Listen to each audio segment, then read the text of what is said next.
coming, especially Corporal Weatherby. Thanks for coming tonight. I know you're busy, and it's great to see you here. Thank you. Just want to, second order of business is to acknowledge the land upon which we gather is the unceded territory of the Mi'kmaq. We pay our respects to the Indigenous Mi'kmaq people of this territory, past, present, and future. Next item on the agenda is a declaration of conflict of interest. Is there anyone around the table who has a conflict of interest with anything we're going to be dealing with here tonight? If not, we'll move on to approval of the agenda. I'll entertain a motion for approval of the agenda. So Mr. Mayor, if I might, before you entertain a motion to approve, I do have a motion to amend our agenda just slightly if possible. And if it is okay with our other town councillors, I'd like to move item number 12, which is Planning, Development, and Heritage, to item number 9, if that's agreeable. I may have to step out, so I just want to be able to deal with that. And then the other small motion is just with respect to that. If you look at what's currently 12D and 12E, I'd like to swap those. So the resolution to potentially adopt our building bylaw to incorporate the changes would follow after the, oh, actually, never mind, it has been changed around. I had an earlier draft where it wasn't changed. Never mind. So just to move item number 12, if possible, to item number 9. Okay, with the proposed change to the agenda, could I have a motion for, thank you, seconder? Thank you. Any discussion? All those, just before we do, Corporal Weatherby, is it okay? You have a few minutes to extra? Okay, thank you. Okay, all those in favor? Aye. Anyone against? Motion carried. Okay. Now we'll go to presentations from the floor. Are there any presentations from the floor? No.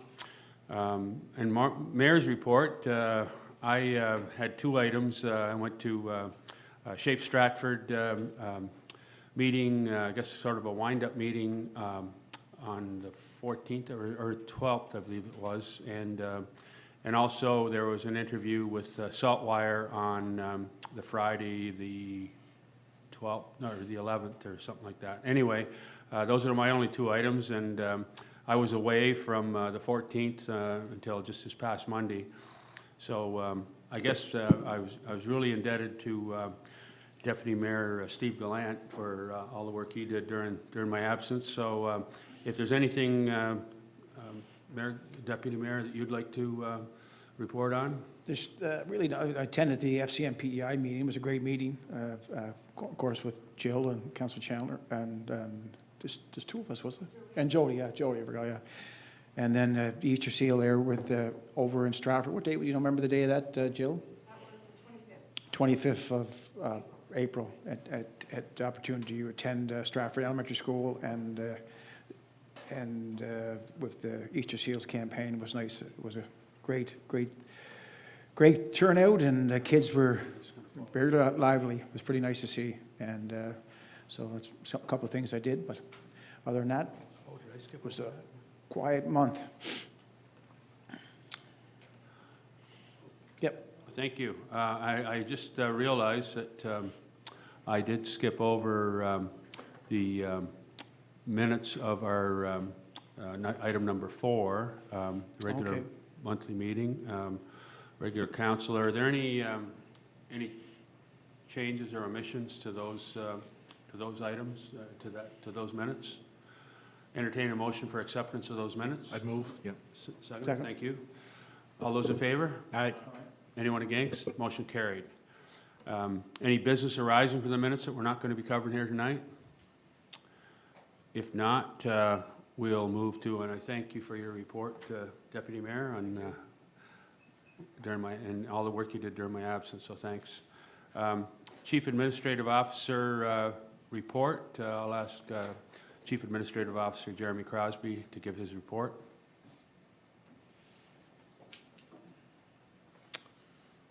Thank you, Your Worship. It's been a busy month in April, and just to go over a few highlights. Attended a meeting with the Deputy CAO and representatives from the Provincial Department of Early Childhood Development and Education in Early Years to discuss potential option for an after-school program here at the town center facility. Obviously, that's early discussions, and you know, there would have to be an RFP process if that was to happen, but we are in discussions with them, and there could be a partnership there. So participated in an interview with staff at the Pace Atlantic with regard to wrap up of the program. It was an interview process, and they recorded it, and it's part of their program that has to be submitted as part of their funding. So it was a great discussion, lots of good questions, and you know, really great program. Attended a meeting with members of Greater Charlottetown Area Chamber of Commerce and their new executive director, just to kind of go over their plans for 2024 and what projects they have and how we may be able to participate. And we may look at a business mixer here in the future. So, and having said that, I did attend the business mixer for the chamber in the city of Charlottetown, which was a great way to meet all kinds of business owners and other individuals we deal with on a regular basis. Myself and Dale attended that.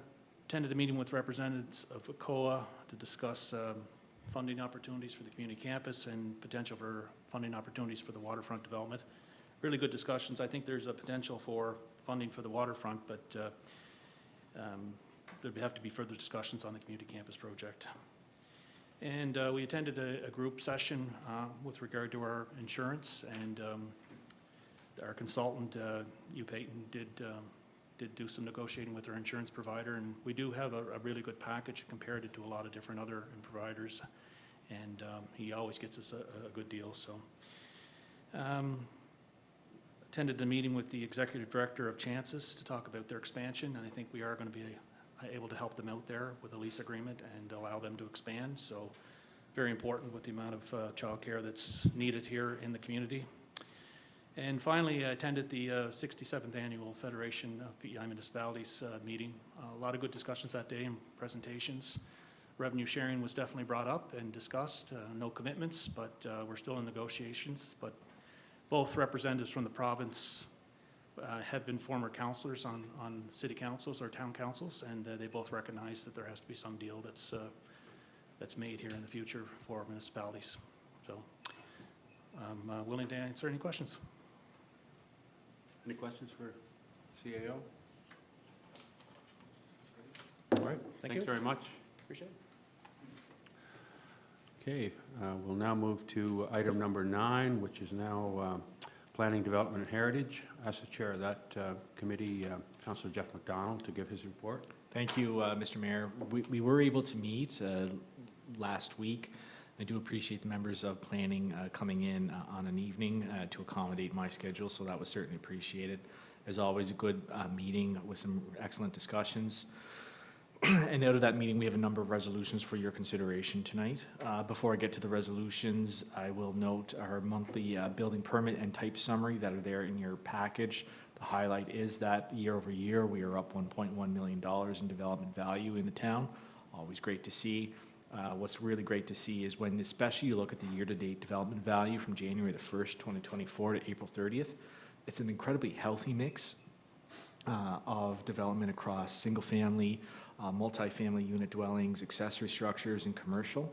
So really, again, I toot our horn every month when we have these meetings, when we look at these numbers, but it is a great thing to see, respectfully. I do think it's wonderful to see a vibrant mix of development that's happening in the town. It points to a healthy development, I guess, environment, and so certainly kudos to our planning staff and kudos to all of the good work that they're doing to ensure that things get processed in a timely fashion and that development continues apace. So turning to, unless there's any questions on that, I will move on to some of our resolutions. Any questions? Please proceed. Thank you. So I will consider our first motion, which is Resolution PH 003-2024, Redden Meadows Street Name Request. So I will read in the resolution, and it comes from Planning and Heritage, although also I would suggest Committee of the Whole has had a healthy contribution towards this as well. It is moved by myself, though, as Chair of Planning, Heritage, and Development. And the resolution reads as follows. Whereas at a regular council meeting held August 9th, 2023, preliminary approval was granted to an application from Landfest Company Limited to subdivide parcel numbers 1061175, 1061167, and 3290111, excuse me, approximately 14.01 acres in total, in accordance with the submitted development scheme prepared by Fathom Studios in association with Sable Arc, dated July 2021. The development scheme references 84 total units, being 2 6-unit townhouses, 7 5-unit townhouses, 2 4-unit townhouses, 2 3-unit townhouses, and 23 single-unit dwellings. And whereas 2 new roads, currently designated Street A and Street B, will provide access to and service Redden Meadows lands, Street A will extend through the northwards from Stratford Road and terminate in a cul-de-sac. Street B is a cul-de-sac connecting to Street A. And whereas at a Planning and Heritage Committee meeting held on March 5th, 2024, the committee passed a motion to suggest the following street names. To replace Street A with Ferry Drive. This name refers to the original name for the community of Southport. Between 1840 to 1850, the community of Southport was known as the, quote, the Ferry. This name was originally suggested in 2016 in a request to rename Bayside Drive to Ferry Road, to recognize the history and impact of the ferry connection with Charlottetown prior to the construction of the Hillsborough Bridge. Street B to be renamed Church Landing. This new road will overlook the Our Lady of the Assumption Catholic Parish Church. This church property has a long history in Stratford, as it is originally the site of the Southport School. Be it resolved, excuse me, that approval be granted to the following street names for the Redden Meadows subdivision, Ferry Drive being Street A, Church Landing being Street B. Now, this resolution bears a recommendation of the Planning and Heritage Committee as discussed at a meeting held on March 5th, 2024. Thank you. Do I have a seconder? I'll second your worship, Lord. Thank you. Okay, discussion. Any, Your worship, I'd like to make a motion to amend this motion and go with the name Bill McMillan for Street A and same with Church Landing. I just want to throw that motion on the floor. so what is the exact wording of what's the name that you're proposing? Bill McMillan, would it be Road, Jeff, or? Bill McMillan Road? Yep, Instead of Ferry Road? yes. Okay, and the other name is the same? I could go Bill McMillan Street or Road, whatever. It's currently a drive, Okay, so I think there are certain distinctions between road, drive, street, and otherwise. Just in terms of your proposed amendment, I might suggest Billy McMillan Drive, if that's the proposed amendment. yeah, sorry, it was Ferry Drive there, yeah, you're right. Sorry, Councillor McDonald, I'll propose, amend the motion and include Bill McMillan Drive with Church Landing. Okay, seconder for the amendment? Thank you. Okay, discussion on the amendment. Any discussion? Just one clarification, is it Bill McMillan or Billy McMillan Drive? God, Just for the purpose of the motion. I would go with Bill McMillan, Billy well, he is known as Bill McMillan, but Billy McMillan Drive would be suffice. Good point, Councillor Down. Yeah, and I understand there was a good discussion about this at Committee of the Whole, and the name that was agreed upon was Billy or Bill McMillan Lane, or Drive, sorry. Which one was it? I think at that meeting I proposed Billy McMillan Drive. And that was accepted? Well, I think we understood that the motion had to come before council first, and that someone would amend the motion. I know, I'm not sure we were 100% unanimous on it, but I know that we proposed that this go forward at this meeting as an amendment. Okay, so the proposed name is Billy McMillan Drive? Yep. Yes. Okay, do you want to vote on, I'm sorry, you had something you wanted to contribute? So just a more, not necessarily the substance of the amendment, just in terms of the process. I just want to make sure we're all on the same page about, so there's an amendment that's seconded. So do we have to vote on? We have to vote on the amendment, and then Okay. we vote on the main motion. Okay, all right, okay. Okay? Yeah. Okay, any other discussion on the amendment? If I may, Your Worship, I think it, I agree with the Deputy Mayor on this one. I think it is, the McMillan family's had a significant history in the area. I know Ferry Drive may have been more appropriate on Bayside when it was going to be renamed, so I think it is, I agree with the idea of Billy McMillan Drive here as being probably more appropriate. And ferries, respect the recommendation for the committee, but do wish to move forward in a different manner. I agree with Joe, you said there too, that I fully believe that Ferry Drive will be put in another location, and I like to see that happen. Now that I know more about the name and where it originates from, and so the vote we're doing is just on the Ferry Drive, not on Street B, just Street A right now. Yeah, this is amendment to First Street one. A, yeah. Okay, Yeah. thank you. Any other comments? Just one, if I might, Oh, sure. Mr. Mayor. It's just, I don't know if this is the right spot to say this, or if we have to say this at another point. It is my understanding, although I stand to be corrected from town staff, that there hasn't been any confirmation from emergency services or any organization about the suitability of Billy and McMillan Drive for 911 purposes. I just want to, so I think that no confirmation has been made in that regard. So if there is any amendments, it needs to be contingent upon approval from 9/11, 911. 911, yeah. And I think Mr. Ruff, who is here tonight representing planning, does wish to address the proposed amendment. I think we should hear from him at a minimum. Yeah, go ahead. Yeah. Just a bit of clarification with Sam. We have sent Billy McMillan over to 911 address, and they have confirmed it. So. Oh, okay, thank you. Yes. In terms of the name, going with Billy McMillan would be recommended, because he was known as Billy, not as opposed to Bill. His first name is William, and then it's transferred in Billy. So. Okay, thank you. Thanks, Phil. You had something? Okay, anything else? Any other comments on the questions on the amendment? If not, we'll vote on the amendment. So the amendment is to change Ferry Road in the main motion to Billy McMillan Drive. Ferry Drive to Billy McMillan. Yeah, Ferry Drive to Billy McMillan Drive. Yep. Okay, everybody clear on that? Okay, all those in favor? Aye. Anyone against? Motion carried. Okay, now we'll go back to the main motion. Any discussion on the main motion as amended? The other name being Church Road, is it? Church Landing. Church Landing. Church Landing, sorry. I have a small one. I would like to see that named Blue Church Landing. Just because everybody I talk to, they say, turn it to Blue Church. The Blue Church just seems to have its own, like a landmark here in Stratford. It's been there before I moved here in the early 90s, and it continues to be the Blue Church. I'm just, for clarity, I just think everybody calls it not church. They call Okay, it so Blue you're Church. proposing an amendment? Mhm. Okay, so amendment on the floor. Is there a seconder? Do we have a seconder for the amendment? I'll second it. Okay, we got a seconder. Discussion. Any comments, questions?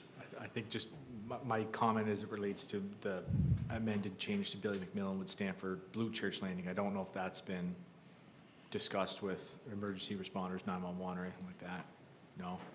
So Probably just, not. I don't think that'd be a problem, but No. something. it We would likely talked be- about it, community of the whole. We did talk about that. Yes. I just don't know if it ever been put, so we will probably want to make sure that that's contingent upon if the amendment passes. That's my only thing. Okay, any other comments or The only questions? thing I wonder, Your Worship, is if the church ever changed their color from blue to red or... I don't think. That would could that happen. leave us? yeah. I just think too that it allows the term Church Landing open for somebody else where it may really benefit that community to have Church Landing open, when here we obviously have a very unique church that everybody I know just says you turn left to Blue Church. Like, it just seems to be a bit of a landmark. Now, if it's purple tomorrow, I'm very sorry, so. Yeah, my understanding was the original church that was there was a different denomination, and it was it not? There's a graveyard there with, it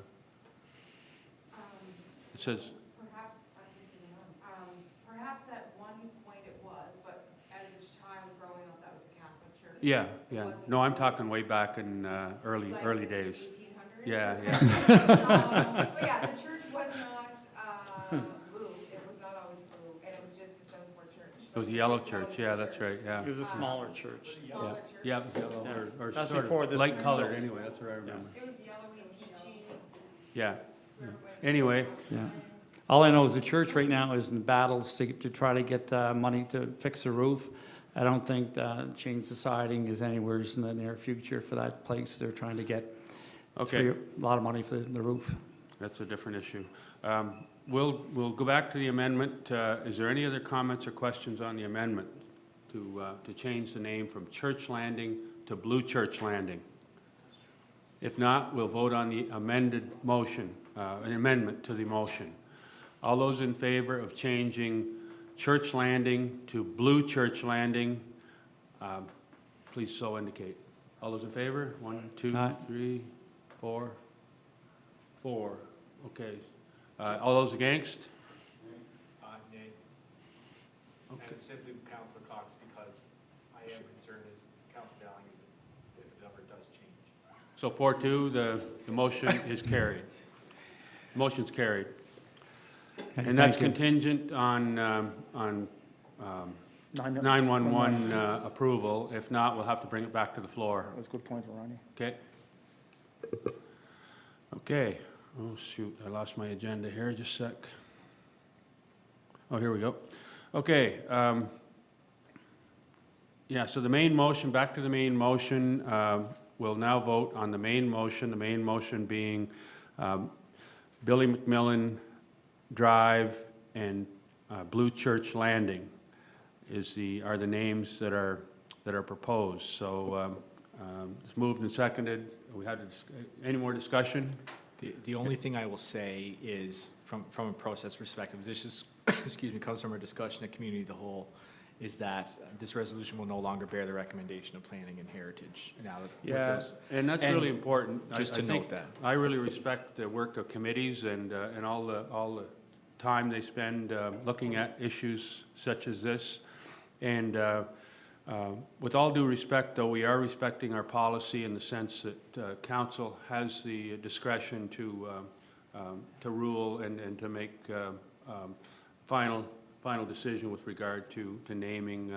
We do respect the committee and we respect all the work they did, but it's just something that I think it's a tribute to a great citizen of our community, and I think this is the kind of situation that is really doesn't come along very often, and we really want to recognize the late Billy McMillan and his family.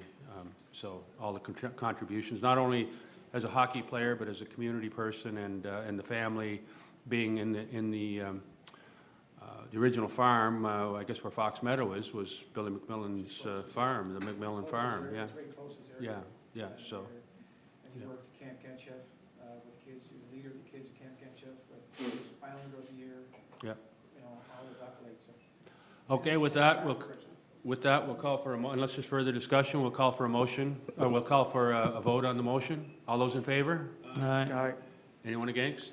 Motion carried. All right. Sorry, now back to your other resolutions. Well, you had to wear a different hat there, so thank you. Good discussion, appreciate that, everybody, on that resolution. Okay, so the next one, I have no doubt this will generate just as much discussion. This is number PH 006-2024, to amend bylaw 50B, being general amendments to our building bylaw number 50, which is the second reading. It comes from Planning and Heritage and Development and is moved by myself as chair of that department. And it reads as follows: whereas the province of Prince Edward Island has adopted the 2020 National Building Code of Canada and the 2020 National Energy Code of Canada for buildings on April the 1st, 2024, as per the provincial government's harmonization agreement. Excuse me.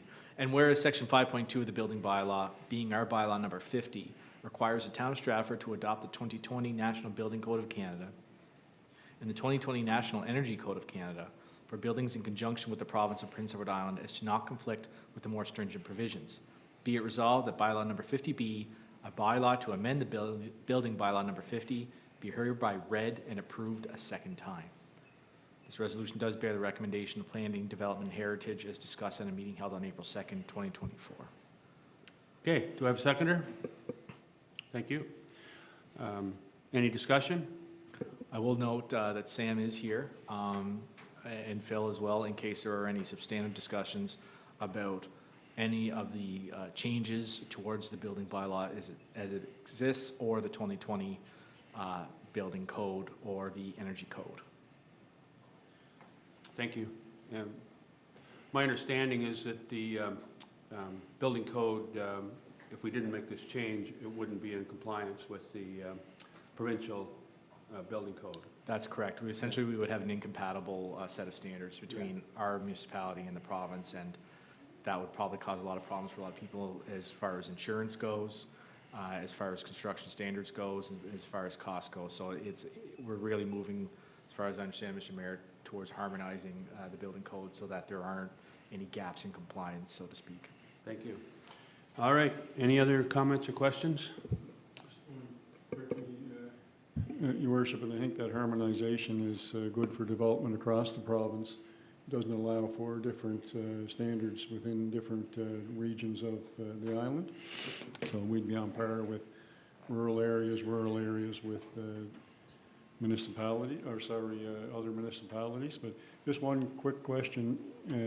The sentence on the second whereas at the end of it, as to not conflict with the more stringent provisions, is that being the current provincial provisions versus our current provisions? That's correct. As it exists right now, Councillor, we're under the 2017, or we're under the 2015 building code and the 2017 energy code. And so the 2020 building code and energy code are, it's tough when we're talking about generalities between two massive documents, but on the whole, I think it'd be fair to say that the 2020 versions are more stringent in terms of building materials, tolerances, energy efficiency requirements, R values, all of those kinds of things. Yeah, so again, big documents, but on the whole, more stringent in that regard. Yeah. And we're allowed to be more stringent, but we have to be as stringent as the provincial codes. So, any other comments or questions? If not, I'll call for the vote. All those in favor? Aye. Anyone against? Motion carried. Okay. Thank you. So moving to the next resolution, which is a companion resolution of the one we just read and adopted. This is PH 007-2024, bylaw number 50B, general amendments to our Town of Stratford building bylaw number 50, the adoption. It comes from Planning, Development, and Heritage and is moved by myself as councillor, or as chair of that department. And it reads as follows. Whereas bylaw number 50B, a bylaw to amend the building bylaw number 50, was read and approved a first time on April 10th, 2024.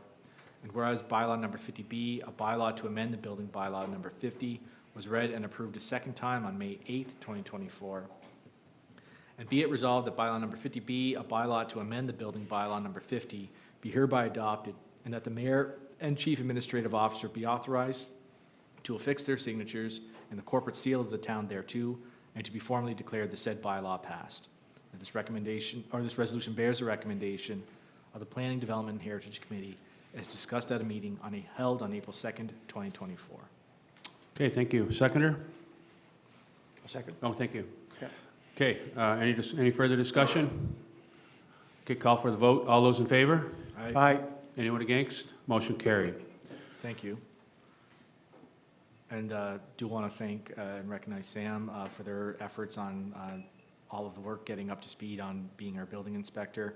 It's going to be a great resource for the town. Appreciate them being here tonight. Okay, next resolution, definitely an interesting one. So this is number PH 008-2024, bearing the number DP 048-24 from Vahid Gomeshi. Gomeshi, yeah. Is it Gomeshi? Is that how Yep, you pronounce Gomeshi, that? yeah. Okay. Industrial manufacturing facility at 18 John Joe Sark Drive. It comes from Planning, Development, and Heritage and is moved by myself as chair of that department. Whereas an application has been received from Vahid Gomeshi, authorized agent for Fry Factory Incorporated, to construct 767 square meter, 8,252 square foot industrial manufacturing facility on lot number 5, parcel number 1137892, which is approximately 2.24 acres in total area, located at 18 John Joe Sark Drive. And whereas this industrial building will be fully serviced with municipal water and sewer, and whereas a manufacturing facility is a listed permitted use within the light industrial M1 zone, The conceptual design plans have been reviewed and principally meets the development standards within the M1 zone. And be it resolved that approval be granted to this application from Vahid Golmeshi, authorized agent for Fry Factory Incorporated, to construct a 767 square meter, 8,252 square foot industrial manufacturing facility on Lot 5, parcel number 113-7892, approximately 2.24 acres in total area, subject to the following. 1. Detailed site plans for this proposed facility showing all the required elements listed in section 7.3.5 of the Zoning and Development Bylaw number 45, including any outdoor storage areas and lighting. 2. The off-street parking and loading areas must comply with section 10 of the Zoning and Development Bylaw number 45. 3. A detailed site grading plan for the whole property. 4. A detailed servicing plan must be submitted for approval to the Stratford Utility Corporation. 5. A detailed stormwater management plan must be prepared by a qualified engineer and approved by both the Town of Stratford and DOTIE. 6. A detailed landscaping plan must be submitted showing all hard and soft landscaping elements to be added to or retained on the property.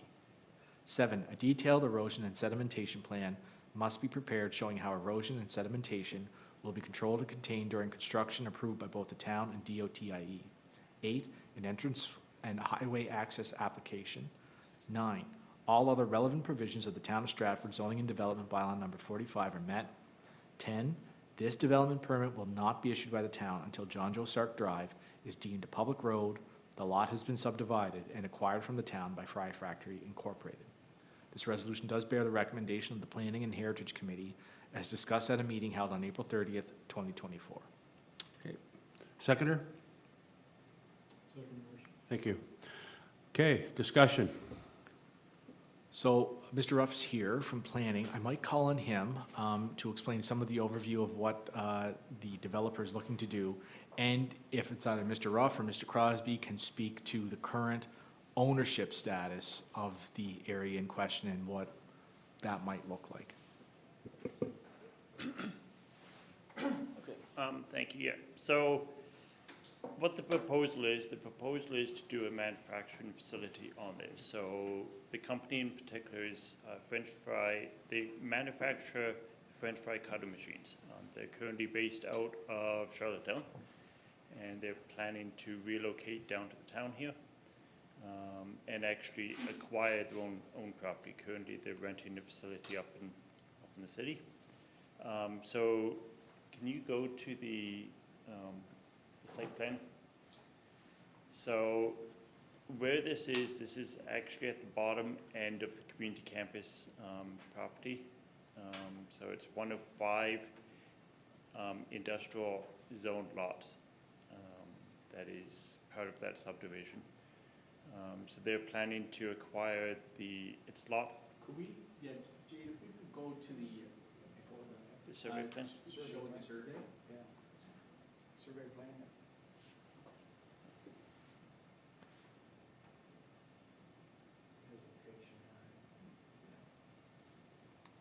There you go. Okay. Yeah, so it's that one right there. So it's that last purple one on the east side of the road.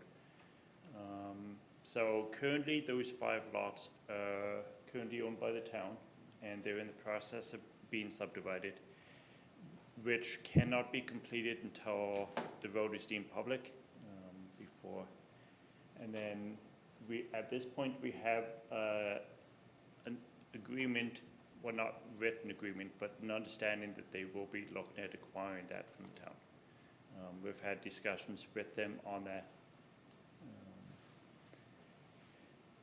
Just for clarity, I'm not great with the maps. Will you just point out where the school would be? The maintenance where- building. So You know where the it's maintenance building is? This big right blue beside the property right there, that's the school site, high school site. high school. This is John Sark. Bunbury is up here. So this is north is to the left here. And then this is Hollis on the right. The road on the right-hand side is Hollis. There. Yeah. And those lots, what zoning are those on the right off of Wallace? These ones or these ones? Those ones there, yeah. Those, M1 as well, but they're M2 actually. That's the maintenance building there, isn't it, right beside it? Yes, yeah. Yeah, the town maintenance building is Yes, right yeah. there, So the 5 purple lots are zoned the M1, and then anything on Hollis is into the business park zone. So this is the light industrial. And just, in discussions, when we look towards the future and potentially 2 schools and the campus and all that sort of stuff, are we envisioning that there will be businesses that would be restaurants, et cetera, servicing, like customers facing, like in that on-job doing stuff? Or It's zoned light industrial, which Zoned means manufacturing, light manufacturing and that sort of thing. Not commercial. Not commercial, yeah. It's not zoned commercial. The 30-acre parcel there that's zoned light industrial, is an expansion to our industrial, our business park. Okay, so in terms of the industrial zone, restaurants and cafeterias are permitted. Oh, permitted, okay. You can do some retail uses, but it's accessory to another use. Building supply, recreation, service repair shops. There are some commercial. You can, in theory, put a restaurant down there, so. But this complies with the zoning as it exists, is that Yes, not yeah. correct? Yeah, so this is actually going to be a manufacturing facility, which is a listed use. It's actually the first listed use in the zone. So there'll be a developing, effectively, they're just going to be manufacturing on site and then shipping off from there. So I think Mr. Ruff, just I have a question. Just wondering in terms of process, is this as of right development? Yes, it is. It is So I'm As just of right. wondering why it's coming to council. because under the section 1, I believe, of the act, any industrial developments have to come up to council. Okay, thank you. It's beyond the scope of the development officer. Okay, So thank you. we can do any commercial other than Perth 3. Yeah. Perth 3 institutional industrial. come Okay, up to okay, thank you. council.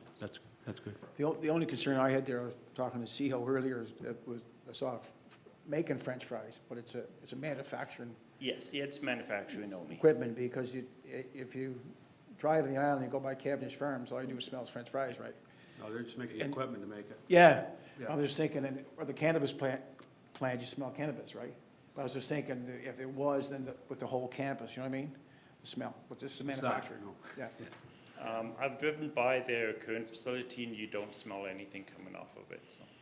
And so and just on that point, I mean, smell's one, nuisance, noise is another. I do understand, Mr. Ruff, that the type of manufacturing they do and the hours that they keep, I understand that that's not going to be an issue. No, we're not anticipating any noise issues. All the work takes place inside the building. It is an industrial area and there's not any residential close by. So it is a working industrial area. Okay, any other comments or questions? Go ahead, Councilor I guess- Jackson. Just on the process, so these are for sale? Like, I didn't think they were even, like, they're still ours. We have people getting approved use of them before they even own it. Like, is that normal? It's not a different everyday occurrence, but these folks have been in negotiations with us for some time with regard to having a lot here. There's also a lot across the street where there's another corporation that's been in negotiations with us, and so they've been aware that we are developing these lots further, and they've been looking for a spot for quite some time. So as they, are rushed for space, their current space is going to be, their lease is going to be ending very soon. They're just trying to be proactive, and we have been taking some time to get actually the road approved through the province. So it should have, we hoped it would have been done by now, but I think they're just trying to be proactive. But if we don't have an agreement on the actual purchase of the property, the deal could still fall through. So. And just for information, CAO at the time, Robert Hughes and myself visited the facility probably about 5-6 years ago, something like that. And it's a great facility, and the owner is really eager to come to Stratford. And agreed at that time, so it's been a long time that Yeah. he's been in the queue for a spot here. I can appreciate that, and I think he was a former employee here, not that that matters. No, it's a Consultant? different person. The consultant, but either way, like, are they not, is it not an open market for these lots? Like, I just, that's fine and dandy to have somebody promised a lot from before. What are we doing with the soccer complex? Like, is that not gonna be a business park, or have we, I find it hard to just kind of understand we're making a deal with somebody without it actually being on the market. I think the oh, sorry, go ahead. Councillor. there's no deal to buy this yet. There's no MOU, there's no letter of intent, there's nothing. I think this is just a development application that, should that go down the road, Counselor, they can hit the ground running, so to speak. But this isn't, as far as I can tell after speaking with our CAO and Mr. Ruff and everybody else, this isn't putting the cart before the horse. We're not giving away anything. We're not compromising our ability to negotiate and make the best deal for the town. I think, from what I understand, there may be issues about this developer who's applying for this permit. This may assist them in some other funding or whatnot for grants or whatever. There could be ulterior things to that, but from what I understand, it's just purely preliminary.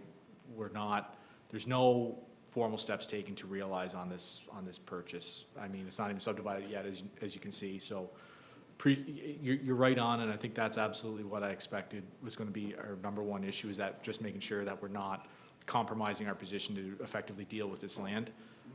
From what I understand, Yeah. that we're not.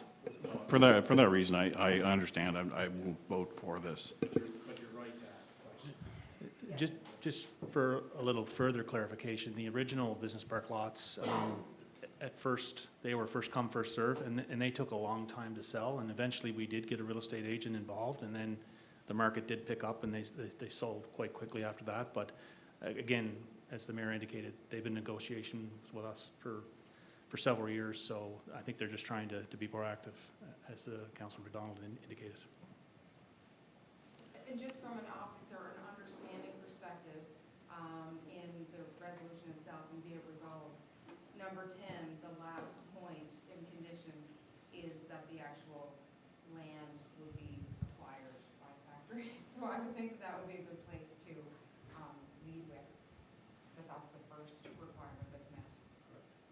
Yeah, they just want to make sure they have the approval for, for what their intended use is my understanding. Yeah, let's, just in conjunction with Councillor Jackson's comments, I'm a little confused myself. It's not typical for approval to be sought on an as-right property for a facility that has the right inherent within that zoning to get approval from council prior to them owning the lot. And I appreciate all of the background information in relation to how that came about. I'm just wondering, is this setting some sort of a precedent, or will we have other instances where individuals or businesses are saying, we want to move here potentially, but we want to get approval from council prior to, and then how far down the road are some of them going to be, and would circumstances change subsequent to that approval? Because it's not in conjunction, it's not in format with the normal process, I guess. So I think it's a great fit for the area, and those lots are going to be a great addition to the industrial park. And I think they'll be a benefit to the town overall, for sure. But I'm just wondering whether we're getting ahead of ourselves in relation to approval. But as Councilor McDonald said, is it potentially some other reasons that the proponent wants to gain approval ahead of time? And if that's the case, I'm fine with it, provided we're not setting some sort of precedent for other developers, whether it could be residential development, saying, and we do have something similar in the works now, saying if we're going to do this, would council approve it? And then, where does that stop for developers getting ahead of a proposed development by seeking approval for a proposal from council prior to being in position to implement the proposal, or to provide full scope of the project to council, especially in an as-right zone, So as-of-right zone. I think those are good comments. So would it, maybe us as a council, and I don't know if it's now, or probably not right now, but if we want to discuss a committee of the whole, do we want to talk about a policy where we'll only consider certain applications when they can be realized upon or acted upon? I don't know, Counselor. I'm just throwing that out there, but I know what you're saying. And you're right, things do change. And will we be caught in a situation in which we've granted a development permit, perhaps to some other actor that we're not aware of, that for some reason may change our decision? It's possible, for sure. So it's a good point. I'm not 100% sure how it affects us on this resolution that's before us today, but I do think it may be something that we want to discuss.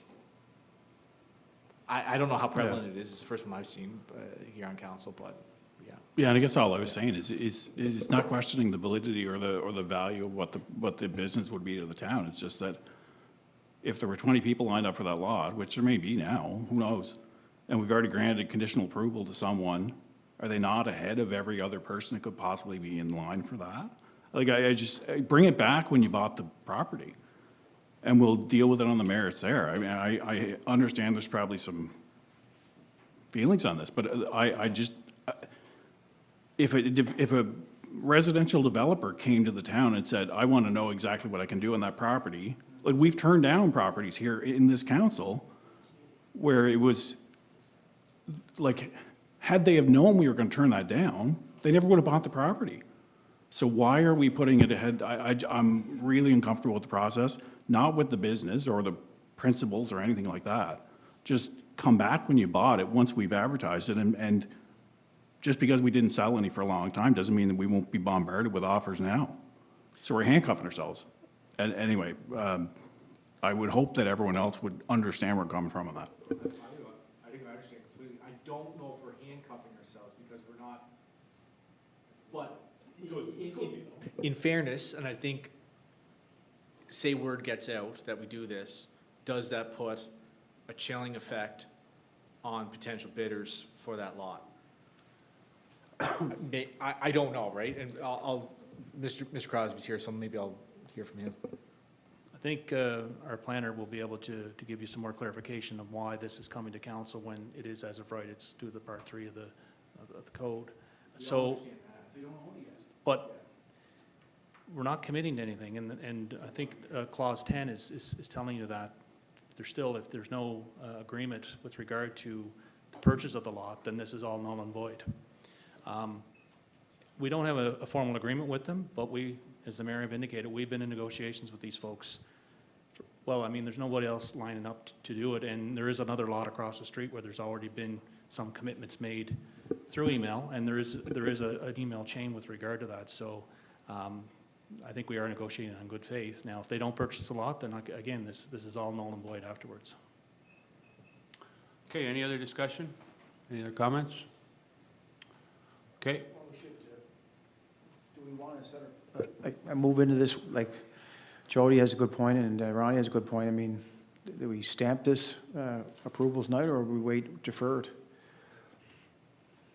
Well, you're fine. You can entertain a motion for deferment. I'm not sure what the timing is on a requirement on this, if there's any time crunch, or if it's okay to have a discussion at committee of the whole in terms of our policy. How do you feel about that, Mr. Ruff?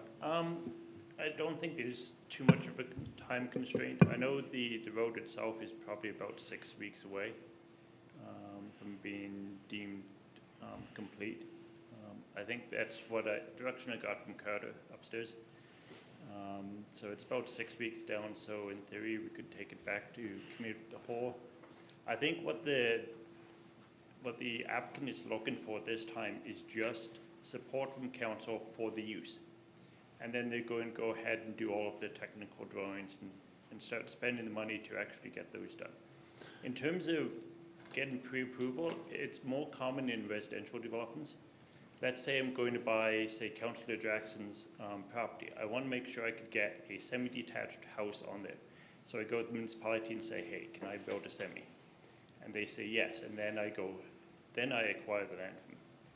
So it's more often residential development where you actually can apply on behalf of another applicant. But you probably, Phil, you probably have some kind of agreement, a handshake, some kind of agreement between the two parties that you're gonna buy my house contingent upon that, not to exclude all the other folks. I'm uncomfortable with it. I just think we can, if it's not open up for 6 weeks, we can wait. It should have been probably a committee of the whole, knowing the discussion we're having right now. So I'm a little frustrated it wasn't there either, so. Okay, if we introduce a motion to defer this and until we've had a chance to discuss the policy with regard to sale of the new business park, new business park lots, could we in some way indicate to the person applying here that it does fit within the requirements of the zoning for that area, and if he or she's acquires the land, then I don't think there'd be any impediments to approving the use as indicated. Is that a reasonable approach, or does that have support of council in general, like that we let the we don't want to scare off businesses, because I mean this gentleman could go somewhere else and we'd lose a potential business, and we want to welcome business. We want to make sure that we take advantage of every opportunity. And as CAO mentioned, there's not a lineup of people for these lots. There's a bit of interest, but we do need to set a policy for the sale, and to make sure it's transparent and that everyone has equal opportunity.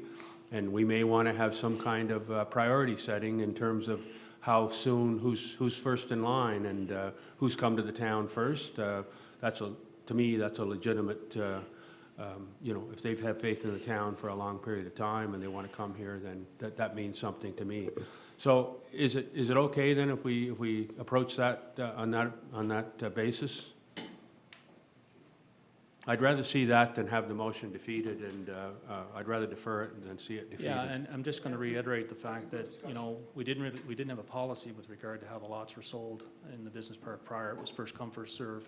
These people knew these lots were going to be developed at some point, that we were doing a third phase of our business park. And I know the former CAO had many negotiations with these folks in the past, so there is a chain of emails where there is negotiations. We just didn't have the price confirmed, and that all has to go through council before the sale of the property. So there is additional information that we can bring to committee of the whole and such. Go ahead. My question is, do we currently have a policy with regard to the sale of we got past practice, and that's what we've been going on, is that correct? Correct. Okay, so do you think we need a policy with regard to this? We can discuss that, but I mean, like I said, the other lots didn't sell for quite some time, and then we did get a real estate agent involved, if that's what council wants to do, and that discussion can still be had, right? I think these folks here are just trying to make sure that they're ready to move as soon as the lots are available and be able to do construction, because my understanding is their lease is up soon and they want to be in Stratford, and this is the area they'd like to be in. So, and Clause 10 still allows us, if the lot doesn't transfer, then the whole agreement is null, or the resolution is null and void. So, okay, I think is that? Sorry, go ahead. Can I ask a question? My mic's not working. Is there a policy that exists for the sale of other town assets or town land outside of business park? there is a disposal of assets policy that we have for certain other pieces of property, yes. Okay. I'm of the support that a policy would be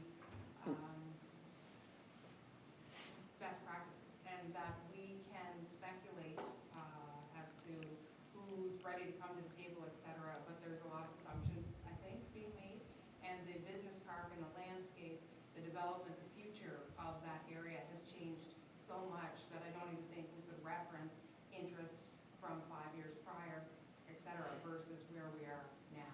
And I think that we owe it, well, just to ourselves and to our future business partners, that there is transparency and that people can have the same access to land there. Because I think that that will potentially be very sought after land when there's the audience of students and or community campus goers, et cetera. In fact, I think it could be prime real estate. Yeah, and I'm just honoring the negotiations that were in place prior to me being CAO, and, you know, these individuals have been working quite hard to get this area, and they want to be in the town, so I just wanted, I know I've said that many times, but that's the clarity I'm And just giving. for understanding, where this person hasn't acquired the land yet, but this is to kind of expedite, you know, like this could be ready when the land is ready for sale. Could we also issue a similar type resolution to a different person? No, on that land. So in essence, this infers that that purchase is happening. Not necessarily, if there's no So agreement. we could. So if somebody else. Someone else could do that, yeah. Okay. And as our planner indicated, it happens on residential properties all the time.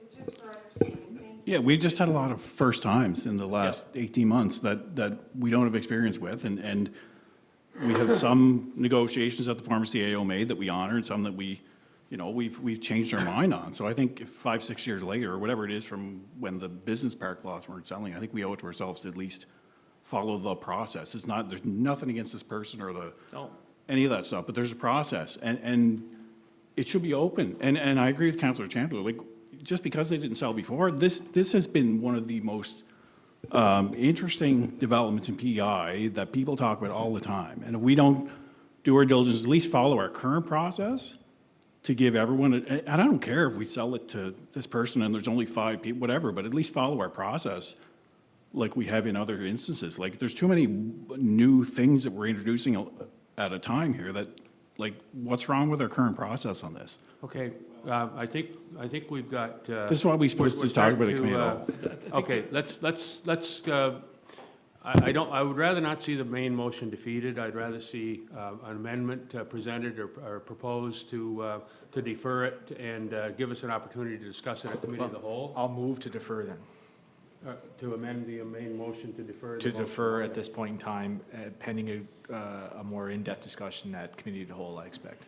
And I'll second it. Okay. All those in favor? Aye. All right. Anyone against? Motion carried. Okay, Councillor, anything else? Thank you, Mr. Mayor. I do believe that that was the end of my agenda. Just let me confirm that. Okay, well, thank you very much. Yes, that's it for now. Heritage didn't meet during the last period just because of a lack of quorum. Oh, I should say, we do have somebody new appointed to Planning and Heritage. I don't have their name right from Alex. I don't remember her last name.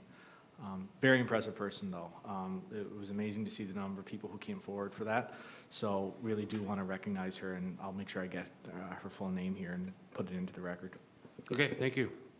All right, I noticed that Corporal Weatherby's been here for quite a while, and in the interest of keeping our community safe, I'd like to suggest that we move safety services instead of down to where planning was. I would propose that we if someone would like to move that we move item 12 to item number 10. Seconder? Do we have a seconder? Thank you. All those in favor? All right, so we'll now move to safety services, which will now become item number 10. just got a message from our videographer. If everybody could speak directly into their mics, some of them are not coming through very clearly. I know yours is not working, but everybody else, if it could just Okay, make sure. thank you. Thank you. Councillor Jackson, you chair that committee. Thank you, Your Worship. I'll try to be brief. The minutes of our last meeting of April 15th are in the package. We're going to meet again on Tuesday, the 21st, after the long weekend. So just summarizing the last safety services meeting, we had a report, a presentation actually from the fire company on their new rescue boat that's arriving. It's probably arriving today or a couple days from now, which is going to provide them with capability to provide their water rescue service that unfortunately the old boat was not able to continue. It was damaged and so beyond repair, so they've purchased another boat. So excited to see that. The RCMP at that meeting, we did talk about the, as I just spoke with CBC before the meeting here, about folks taking up temporary residence in a vacant property near the bridge. The RCMP did investigate and retrieve some stolen property that was returned to the rightful owners. The homeowners were advised to secure the property and have since taken some measures to do so. So the RCMP is continuing to monitor and have warned the folks that the property is off limits and will be charged with trespass, I think, among other things, should they go back. And Corporal Weatherby he'll be up here in a couple of moments. So just really want to reiterate the message: anyone with vacant properties, make sure they're secured. If they have to be vacant for any length of time, have a friend or a neighbor check on them, make sure there's nothing kind of untoward's going on. If anyone sees anything out of the ordinary, it's no harm to call the RCMP. They've been excellent in investigating things. We had a second incident recently around a tent being set up in Cotton Park. I know it's sign of the times, or so, people in some tough spots, but our staff and the RCMP did remedy that situation as well. So we're just kind of monitoring that and making sure that folks are aware and vigilant. And the last thing on the RCMP from that report, we're looking forward to our 7th officer coming, 7th, Corporal Weatherby, later this year, whenever everything's in place. Just a couple other things on that safety services report before we get to Corporal Weatherby. We did hear back from the Rosebank Road speed study. They did find that the speed humps were effective, and the process to have the speed radar first was beneficial in the process. So they would follow that. So that was a permanent speed humps, but it was a pilot process. So what they've come back to us to say is they'd like to continue with the speed radar first before they put any permanent speed humps down. So that's been working there. We have heard from residents that traffic flow now goes over to Aptos. Obviously, if folks are not happy with the speed humps, they will find another route. So there was discussion on that. So Aptos is a one-way. Coming up the hill might be something you might want to consider, but making it a one-way going the other way, just with people turning blindly on the Kepik Road. We also talked about speed humps on Hollis. So there have been temporary speed humps there over the last few years. There's a recommendation from safety services that they continue, that they actually move forward with the permanent speed humps there. Speeding is an issue. I'm sorry, did you say permanent? Permanent, yeah. Okay, thank you. And the last thing we talked about was Bunbury Road lighting. So there was an issue, and I think Councillor McDonald brought it up last month, looking through the minutes around the new lighting on Bunbury Road from Kelly Heights all the way to the campus. So there were some installation of new lights. I think there was 25 or 28 lights. We got a significant bill from Maritime Electric. Jeannie and Jeannie worked really hard to kind of sort through the issue, a billing issue that they had, and so there's some additional costs they're trying to pass on, but she was able to get that down to an acceptable level. So that's on the minutes. The one thing I wanted to note on the minutes, it said Captain Weatherby there, and I know that's not it should be Corporal. So we'll just reflect that when we change the minutes in the next permit. In Quebec, I think Captain would be, yeah. Any questions on the minutes before we move to Corporal Weatherby's RCMP report? Sorry, I don't want to hold up Corporal Weatherby too much. I was wondering about the Rosebank Road, and just, I know Director Woodard, she knows there's a lot of data there. Yeah. But when we're talking like effective, Yeah. what are we talking about when we say effective? Like, people are going slower, I imagine. Yeah. Do we know how much slower? Do we know? We don't, and that's something that if we did use kind of follow-up speed radar, we might see something there or some other measure.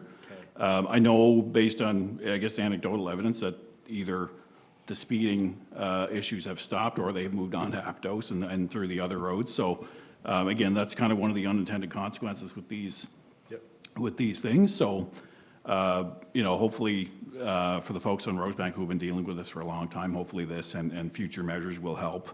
But it is you know, there's impacts, it's same as when you shore up shoreline, and you just move the problem maybe a little further down the road. So we're always conscious of that. But yeah, we probably take a look, and I know I'll speak with residents in the area this spring, summer, just to see how they feel that it's going. Okay. Yeah, and so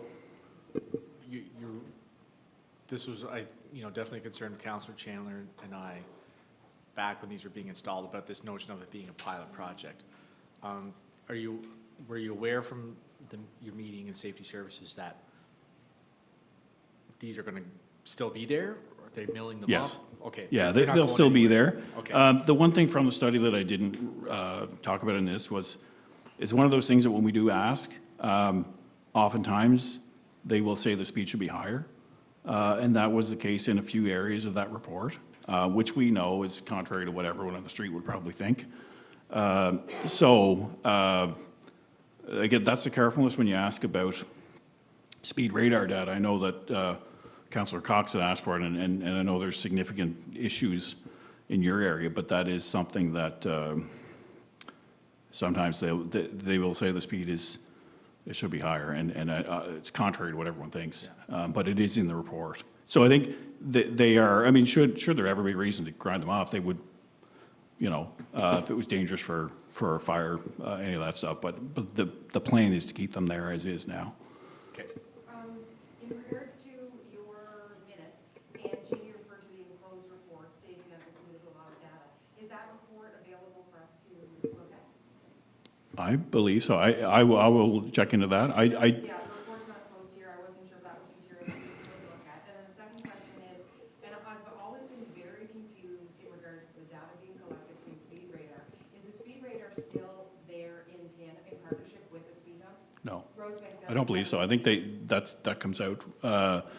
So my understanding was that came out when the speed humps went in. That's where transportation's saying that data that they did get was important to the actual pilot idea of making sure that we don't just throw them down. I mean, it's one thing to put temporary speed humps down, but to put permanent ones down without actually harvesting any data from there would be a mistake. They think that is a valuable process for us to go through. So we're still learning. I'd like to see if the speed radar collected data in stealth mode for a significant time after the speed bumps were deployed. Yeah, well, I will definitely. I feel like that's the biggest Yeah. piece of information. Yeah, and that's fair, because other than anecdotal evidence, we probably don't have a measure right now, but we can, we'll look into that. So Corporal Weatherby, if I can call you up, and I appreciate your patience. I just had one question about. Sorry, Your Worship. The minutes. Just wondering about the new boat. Do they have a launch site in Stratford for the new boat? They don't. So we did talk about that. The former boat that they had could be launched in shallower water. This one is it's a little more sturdy, but it does require a lot more water. So they're going to, our chief and the fire company has keys to the launch at the armories, just at by the government wharf. So they will do that. And the boat will be stored at the fire company. So they will be able to access it quickly and get across. One thing we did talk about is in the future, if we did have a marina or something of the sort, that we could have it there. The one thing with that is, I know concern expressed from the fire chief was the type of hull that it is. The sunlight's not great for them. So it's in the sunlight. So sunlight on the, it's an inflatable, like a Zodiac type boat. So unless you had a cover or somewhere to put it, it's probably going to last longer being hauled back and forth. But ideally, at some point, we do have access. We have a marina or somewhere. I know the bottom of Mason Road is not deep enough, and until we have some other. I did receive a call from a gentleman who suggested, and he's apparently knowledgeable about boating and that sort of thing. He suggested Cotton Park by the to the left. Apparently that's where the ferry used to go, and he said that would be an appropriate, it's deep enough there, and it would be something that in future we could look at putting a launch site there. Yeah, by all means. I think if there was the ability to have a launch, either a dedicated launch site or a place to have it stationed. Because I know the one thing with that, not to belabor it, the RCMP does have access to boats. They're out at at the depot, I guess, on University Avenue. And they will take generally about an hour to get in the water. Our folks are going to be in there in 10, 15 minutes. Okay. So, yeah, so in the future plans, it'd be nice if we did have a launch, but as of right now, we don't. Okay, thank you. Corporal Weatherby. So, folks, the report is in the package. Corporal Weatherby's here to speak to. I just want to highlight a few things. We had 11 collisions in April, obviously 5 of them on the Trans-Canada Highway. 7 selective traffic enforcement program items and 3 check stops. Just summarizing, 5 impaired. It's kind of disheartening, I guess, to see that. 2 alcohol, 2 drugs, 1 roadside suspension. Some great work by Constable Bro, and Corporal Weatherby and Constable Constable Bro. He's a Bro. Yeah, he's a new recruit. He has 6 months service just out of training. Yeah, so he attended the Stratford Youth Run. Corporal Weatherby and Constable Yeah, Constable. Constable attended Cotton Bark session with residents on the 29th. So so yeah, any questions for Corporal Weatherby? I know I did note the 15 false alarms. Is that something out of the ordinary? It is it can go back and forth though. A lot of those were like one motion alarms on a windy night sometimes. Okay. We'll get a few of those on a shift, just with the one hit alarm type of complaints. Again, continue to see lots of visibility across the town. I know in my area, I'm starting to see it. I have something I want to address here later, just comments from a resident in the area, but great to see visibility across the town. Great to see the quick response from the RCMP on not only the folks, getting into the abandoned places, but just in general, we're very lucky to have quick response and so many dedicated members here. Any questions though for Corporal Weatherby? Anything of note, Corporal Weatherby, that you'd like to kind of share from the last little bit? I think Councillor Jackson, you touched on most of it with the traffic-related enforcement. Still remains traffic for 54% of our calls within Stratford are, for the month of April anyway, were traffic-related. We still continue to rely on and with the members in Stratford and the new provincial traffic section. That's their new name now. It was the provincial priority unit. Those members still help us out quite a bit here in Stratford and enforcement of the Highway Traffic Act. Yeah, I saw Constable Haight last first of the week, I think, got someone on the bridge going 42. Yeah, 52 over. Speed limit, yes. So sad to see that's happening, but great to see that he was on the case and significant impoundment, I think, for 7 days. When are you Or gonna go airborne? 7 day, yeah, 7 day. just we need to stop that. It's dangerous enough going across at 70. So we do appreciate that. Please pass that on to Constable Haight. Just have a few questions there, Corporal Weatherby. Just on your police in general, the policy of polices across Canada. I see you reading and talked to the CEO about it. But the gas drive-offs, I know New Brunswick is staying away. It was more as a civil attitude there and staying away from it, less called upon for public safety. Is PEI looking at getting away from the gas drive-offs? I believe there is some talks in this regard because and obviously New Brunswick has kind of taken that type of role. Like, I mean, as far as say the month of April, we had 15 reported thefts, 9 of those being gas related. Yes. Theft. The new Shell that's just opened, and it's almost starting already. I've met or spoke with consulted with the manager and just to explain kind of our process as it stands right now. But it does, Deputy Mayor, it does take some time. It's not, even though it's accidental or if it's the chip, the tap's not working and they think they paid and they drive off. It's still probably could be a half hour. You could resolve the situation. It could be the whole day waiting to get a hold of the registered owner and try to confirm things. And these files could be held for a few days until you make contact with the driver or the registered. The breath test. Yeah, in some provinces right now, Saskatchewan, I think, is doing Yeah. somewhat of a pilot project. Where Okay. every vehicle that's stopped is being put on a mandatory alcohol screening device. Yeah. Which is, that's what they're Yeah. doing to detect. Yeah, there's one new law there passed that you don't need the suspicion anymore, you need the grounds and, Yeah, and we have that access as well to Yes. mandatory. Now, that's not, I'm not aware of that being implemented here in PEI. There has to Yeah. be one thing about the mandatory alcohol screening device. It has to be bias-free. It has to Yeah. say, for example, at the start of your shift, if you're writing your notebook, every fourth car that I pull over tonight, I'll request a mandatory alcohol screening device. Yeah. So you have to follow that. It can't be, it just has to follow a certain pattern. The Yeah. way we have it now, it has to be unbiased, it has to be. it's good deterrent for impaired drivers like by alcohol or drugs. It's excellent. And I noticed last month, the RCMP across the island charged 27 impaired drivers. Yes. You know, it's climbing every month. It's Yes. getting serious. It's you know, the penalty, I mean, penalty section's got to change and so on. Like, we can discuss all night, but it's just, you know, it's, and of course, Councillor McDonald beside me here could probably reflect on that too, but he's conflict of interest, but, Yes. you know, it's just, I think, I see 7 or 8 impaired drivers here, just in the town of Stratford, right, so, and Yes. then 27 across the island, so it's, and that's time consuming too, let's say 3 or 4 hours, right? Yes, exactly. Yeah, but there any plans with the RCMP itself, like, going that way, Corporal Weatherby, like, the memo coming down, sort of? I haven't heard anything personally, Deputy Mayor. Yeah, Now, those talks may be in the works, and, Yeah. I mean, I could talk further with Acting Staff Sergeant Nick Doyle to see kind of where that may stand. yeah, To consult too with the provincial traffic section.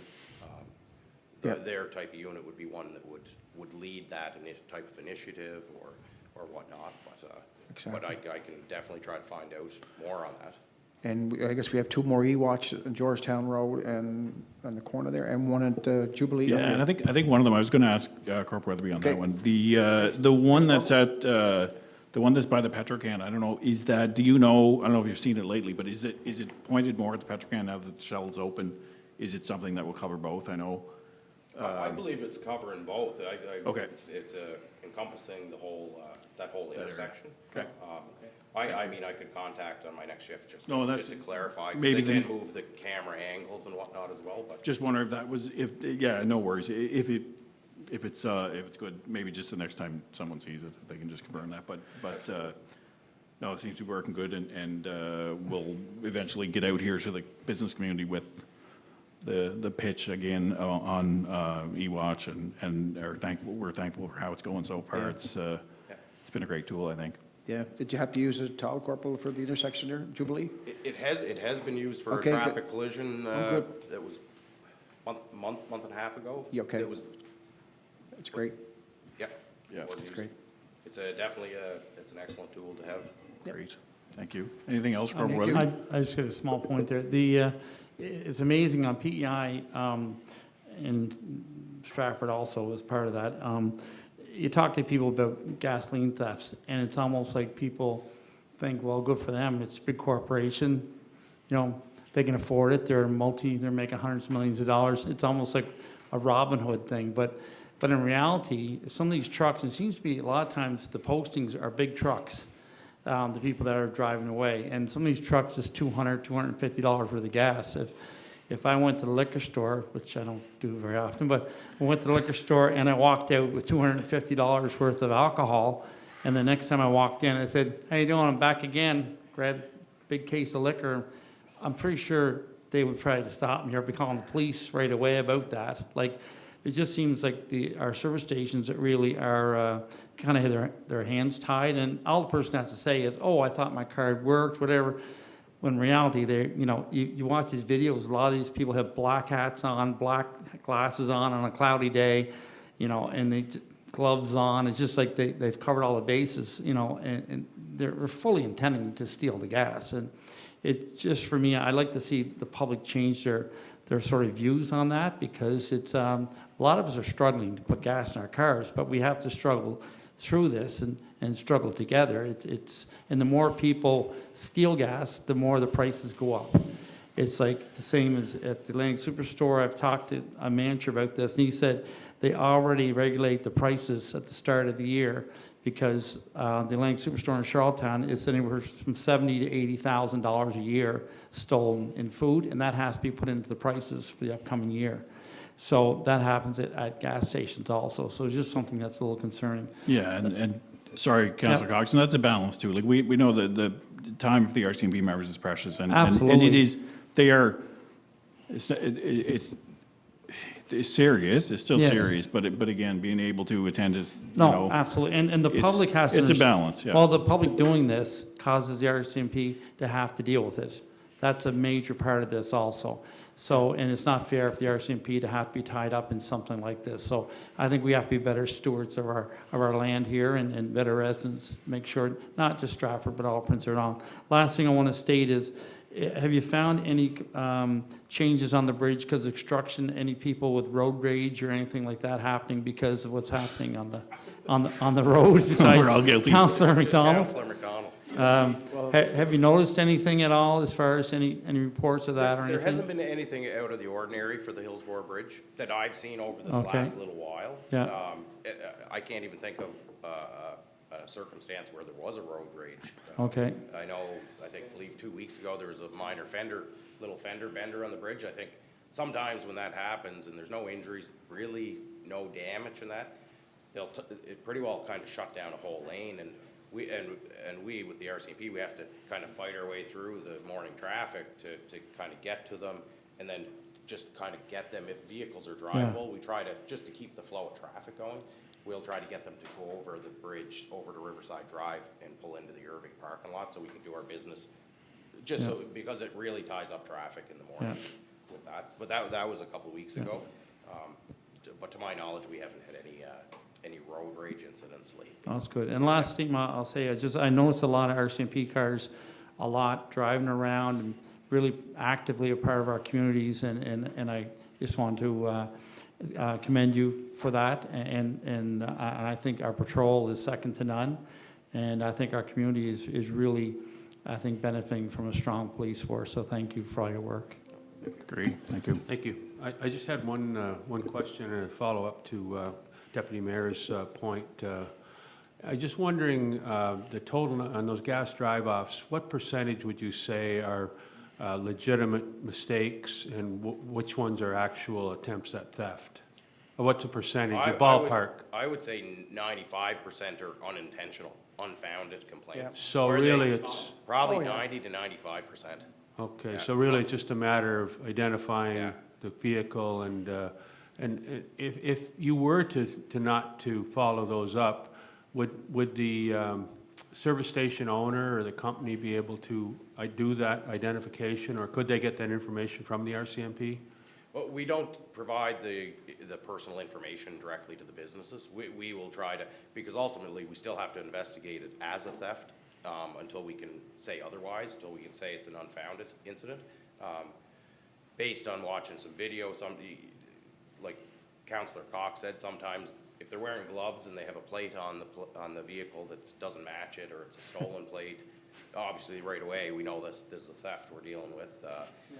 But if they're, you're watching video and it legitimately showing them trying to tap in their card or holding their card to it, and talking to the next person that's pumping gas and not hiding their face, not wearing gloves.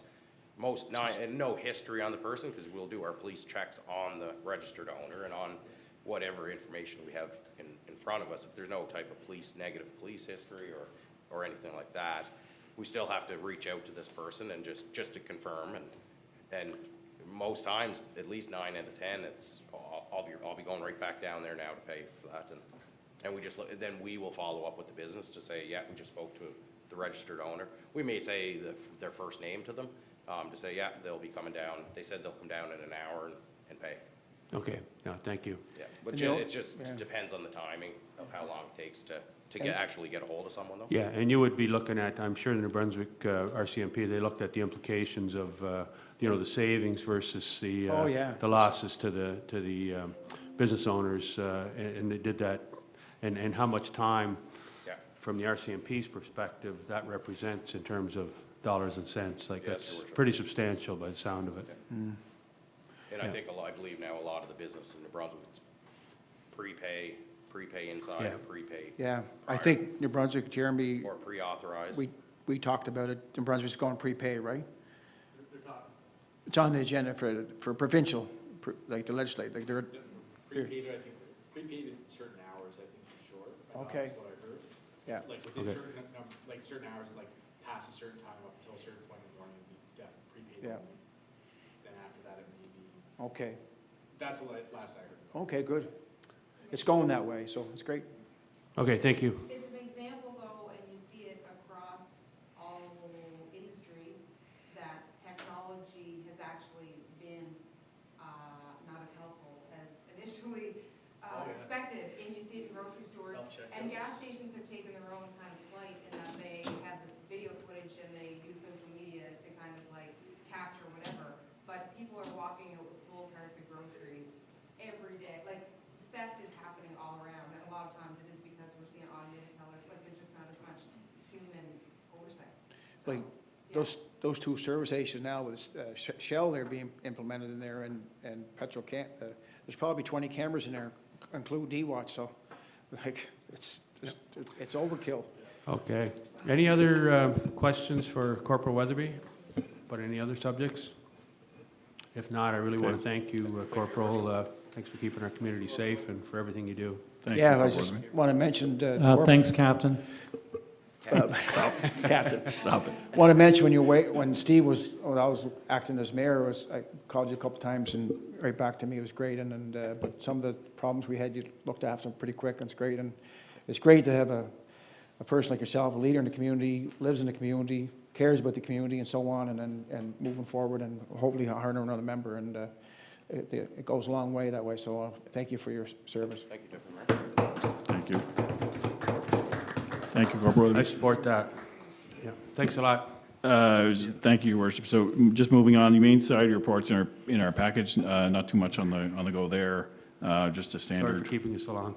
Yeah, I apologize for that. Moving on to transit, ridership is up 77%, April 2023 over 2024. Great numbers. I can't see, Jade, what the average is on April, but I know from the stats from the provider, we're up 77%, which is massive. Great to see.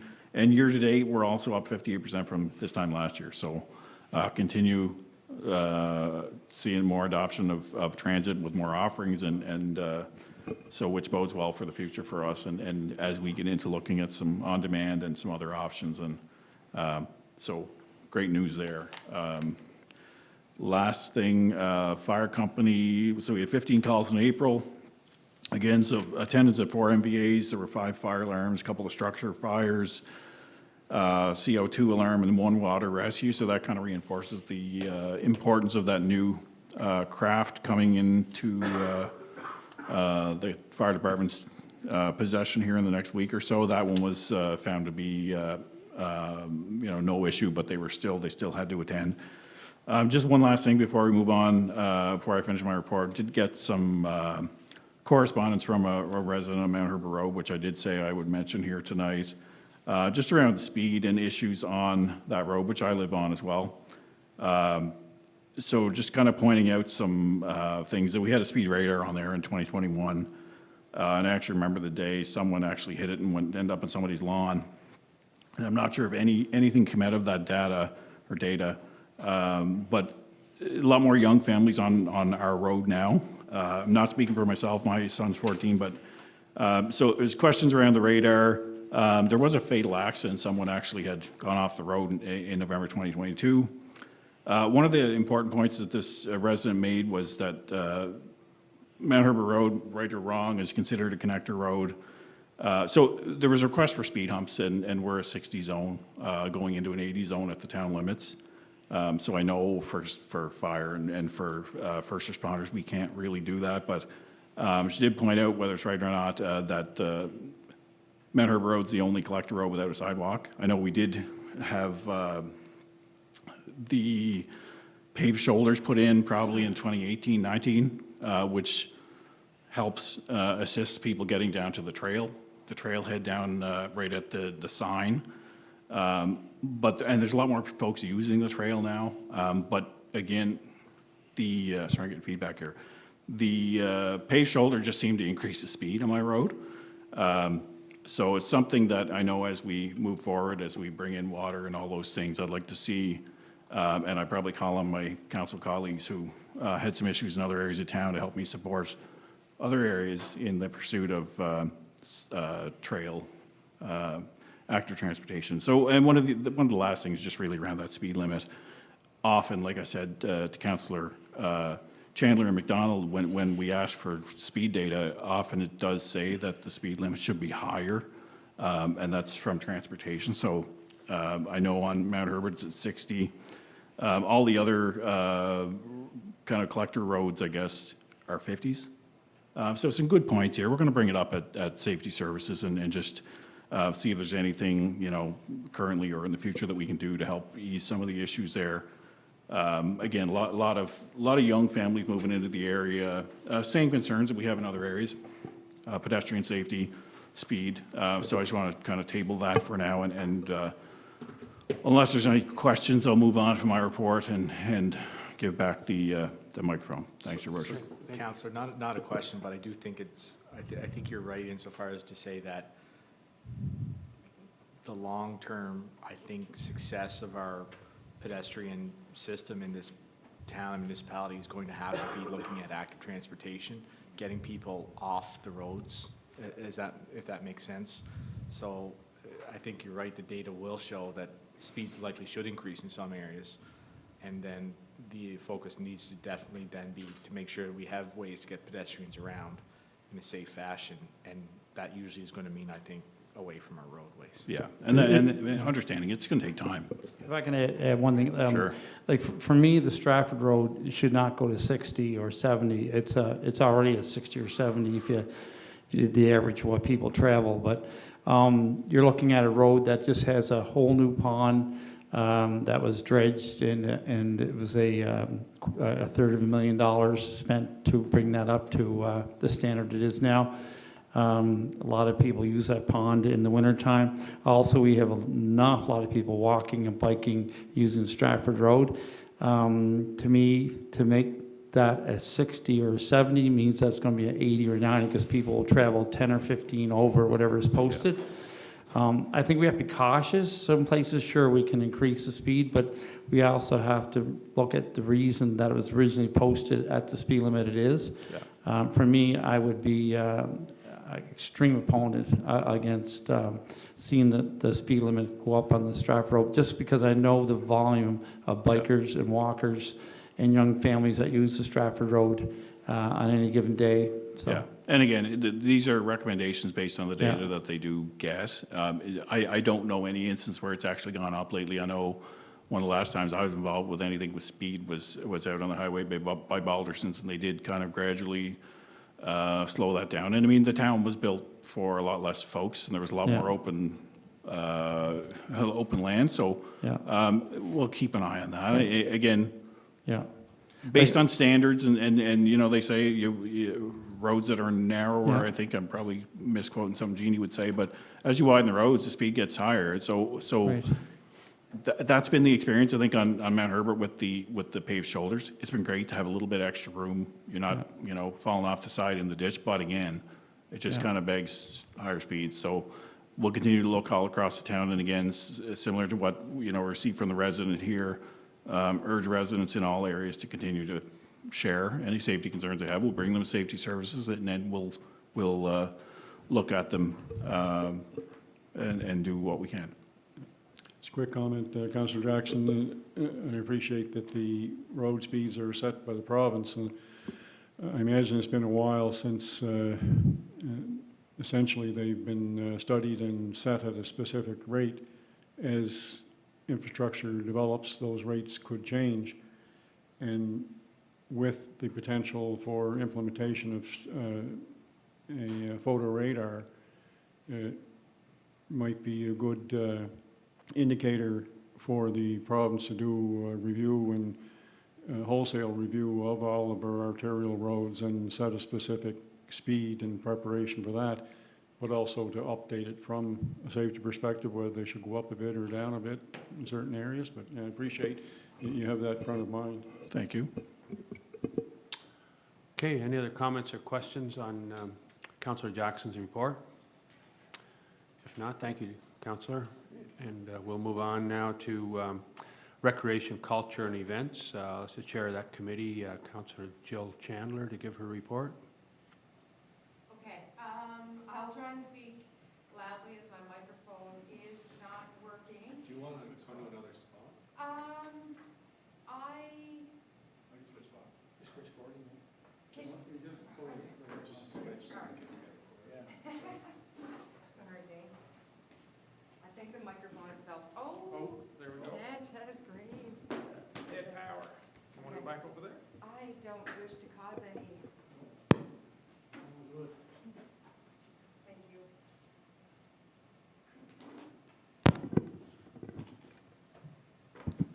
Okay, thank you so much. So I'll just try and give a quick overview. The Recreation, Culture and Events Committee met on Thursday, April 25th. I actually wasn't there, so Councillor Cox chaired that meeting. The kind of summary of that meeting is in the agenda. Stratford Youth Centre and Council had their Charlotte's Web show this past weekend at the Emergency Service Centre and ran shows Friday through Sunday, as well as a matinee. And also kids that were in the youth group guitar and music program played at intermission. So I've been told they did an amazing job. Programs and fundraising continue at the Youth Centre with an online auction slated to begin this month. At the school, year wraps up, programs will be refined for summer months. In regards to programming, minor sport programs are beginning in the community with baseball, softball, soccer, flag football, tennis, lacrosse, and cricket, all starting in May. Sports fields and courts, I've already been told that some of the fields are up and running with nets, et cetera. And I just want to put this note out because last year I was new in this role, and a lot of times it is this time of year where we will hear from residents in regards to the sports fields and our parks and trails and their upkeep. And certainly I know that the staff does a great job of maintaining the recreation staff and the infrastructure staff. So if there's any concerns, then certainly they can be forwarded. But I know the staff here is working very hard to service all of those areas. And Jeremy had said that the town has begun to work on the 30-plus kilometers of Stratford trails, grooming, shaping, and repairs, et cetera. So I think it is a busy time, and that's kind of the summary. I also just wanted to draw attention to a couple of things. First off, Jen Grant, who is now in Nova Scotia, she was raised in Stratford in Ward 2 on Glen Cove Drive. She was the winner of 2 ECMAs this past weekend for Songwriter and Song of the Year, so that's fantastic. And there was lots of other local Stratford folks represented there. Additionally, the Charlottetown Rural Musical is on this week, so that's Thursday, Friday, and Saturday at the Confed Centre, and we'll have lots of Stratford youth involved in that. And I wanted to bring attention, and this one is very meaningful to me. Next week is Family Violence Prevention Week, so that runs May 13th through 19th. And today, one of my dearest friends is being recognized. Kirsten Lund, who I think we're all familiar with, has received the Meritorious Service Medal for her work. And I just want to give you guys a little highlight. So Kirsten is in Ward 2. And back in 2007, along with Gloria Dennis and Julie Devon Dodd, these women created Circles of Safety. So Circles of Safety is a program for women at high risk of leaving abusive relationships. So Kirsten was one of the leaders in this. And this program is kind of a first of its kind in Canada to ensure that women fleeing violence and their kids had an actual process and safety in doing so. So it's a really, really significant initiative that they began, and it's significant that Kirsten is receiving this recognition in advance of Family Violence Prevention Week. So I think that concludes my report, unless anyone has any questions. Thank you. Councillor, just one question. I don't know if you have this handy. I know Mr. Pierce isn't here. Any update on the Fullerton's mini ball field? When will that be ready to go for the season? Do you know? It was my understanding, Last I heard, it was supposed to be opening in July. In July? Okay. That's what I was told. Great. A while ago, but Yeah. I think the growth, you know, the kind of spring we've had, I think would be conducive to maintaining that, but I'm not sure, perhaps. and if Jeremy can speak to it. Everything, But I'm happy to look into and I get was back out to you to, as I was well. out to see it. Were you? Yeah, the backs, go ahead, Jeremy, sorry. Yeah, my understanding is it is on schedule to be opened up, and things are early this year to get the sports fields ready and Great. stuff. So that's my understanding, but I can check with Jeremy Pierce and get him to send an email out to council to confirm that. Great. Yep. Yes, I can add to that. I was out visiting and took some pictures there. I could probably show you, Jeff. They had the backstop, fences, outfield. What a great job, and a lot of, Growing in good? yeah, and a lot of positive response from residents. How short it's for under 11, right? It was designated for under 11, and what a great location. Next to the park there with developed, and then the large Fullerton's March is nice, really nice. Any other comments or questions? I just, Oh, sorry, go ahead. sorry, go ahead, Gordy. Oh, I just have one. I was at the play Saturday, myself and my wife, and it was a great play. Charlotte's Web, the youth center put it on, and it just takes me back every time that those kids like the stuff they do and put so much time into it. And I'm trying to think of Rebecca. I'm trying to think of her last name. She was looked after, but Dwayne was there. Dwayne did a great job with the kids, and then intermission they had a guitar, like four or five kids playing a guitar, like under 12 playing a guitar, and I'm sitting there and I'm going, oh, where's Gordy Cox when you need him? Sadly, I wasn't able to see the play because I had previously committed to a lot of ECMA Yeah. extras through my employer.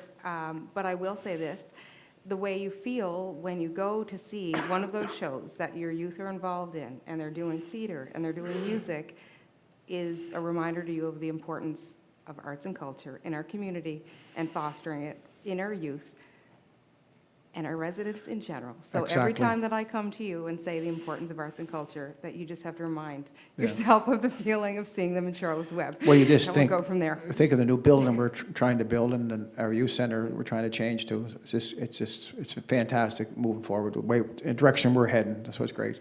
I think our CAO would like to say a couple of words. I just got a message from our project manager, Carter Livingston, that the ball field, they're just waiting for the grass to thicken up a little bit. Everything else is ready to go, so. Also, could be earlier. Yeah. Great, So that was all. great news. If I could add one thing last with the play there, the last rec and culture meeting, Dwayne let us know that it's basically, they're in the hole $150 before the show begins, because that's what they have to pay each night for that show, and it was not a set price to come in, it was donations. And so a really good leap of faith, where some people may have said, well, here we are, if we do 3 shows or 4 shows, it's $600 before we even, look at getting any kind of profit from That's this. right. But it was, it was a good leap of faith, and it's nice to see our community supporting the culture here, and kudos to Dwayne and the whole, the youth center and the kids and the people that work hard there. Thank you. Okay, any other comments or questions? Thank you for your report, Councillor Chandler. Okay, we'll now move on to Finance and Technology. I'll ask the chair of that committee, Councillor Ron Dowling, to give his report. Thank you, Your Worship. The Finance and Technology Committee did not meet in April. I do have a brief overview of some of the staff's activity over the past month from Director O'Connell.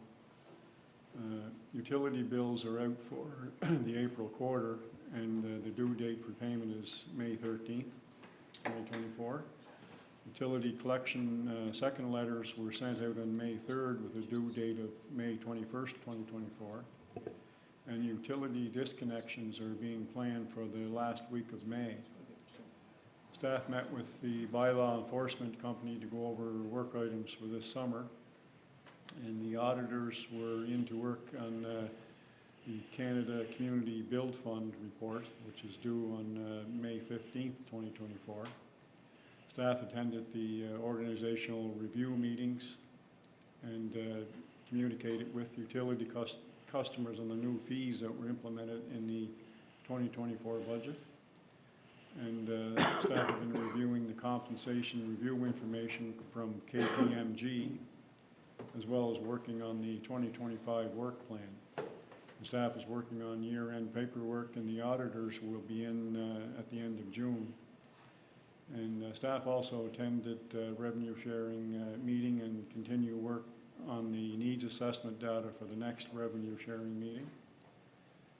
Staff have been busy researching options for the Rural Growth Initiative funding, as well as working on financial data for the community campus build-out.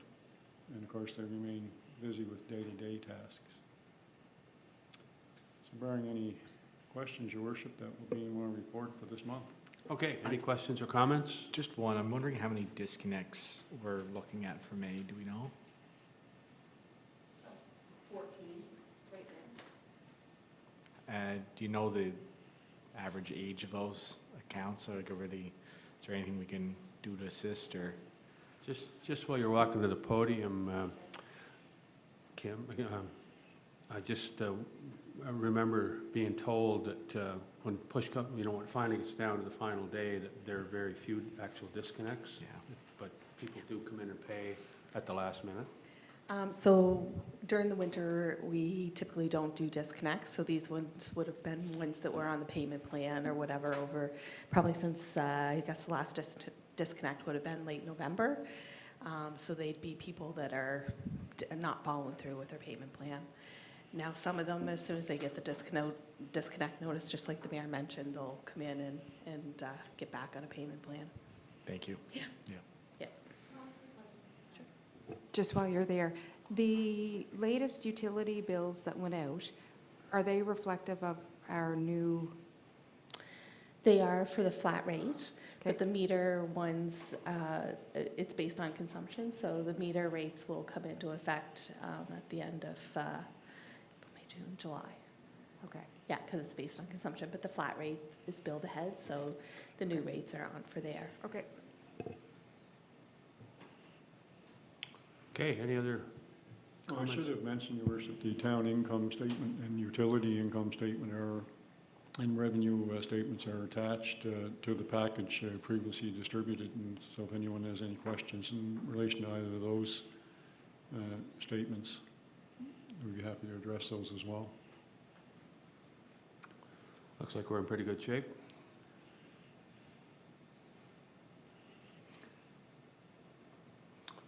Okay, any other Okay. comments or questions?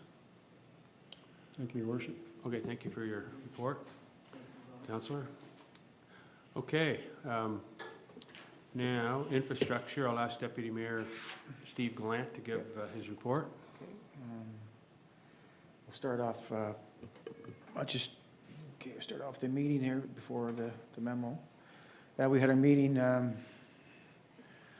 on April 18th. We talked a few issues there. We talked about the waterfront boardwalk, the Corey's Force Main, and the new reservoir, reception center funding.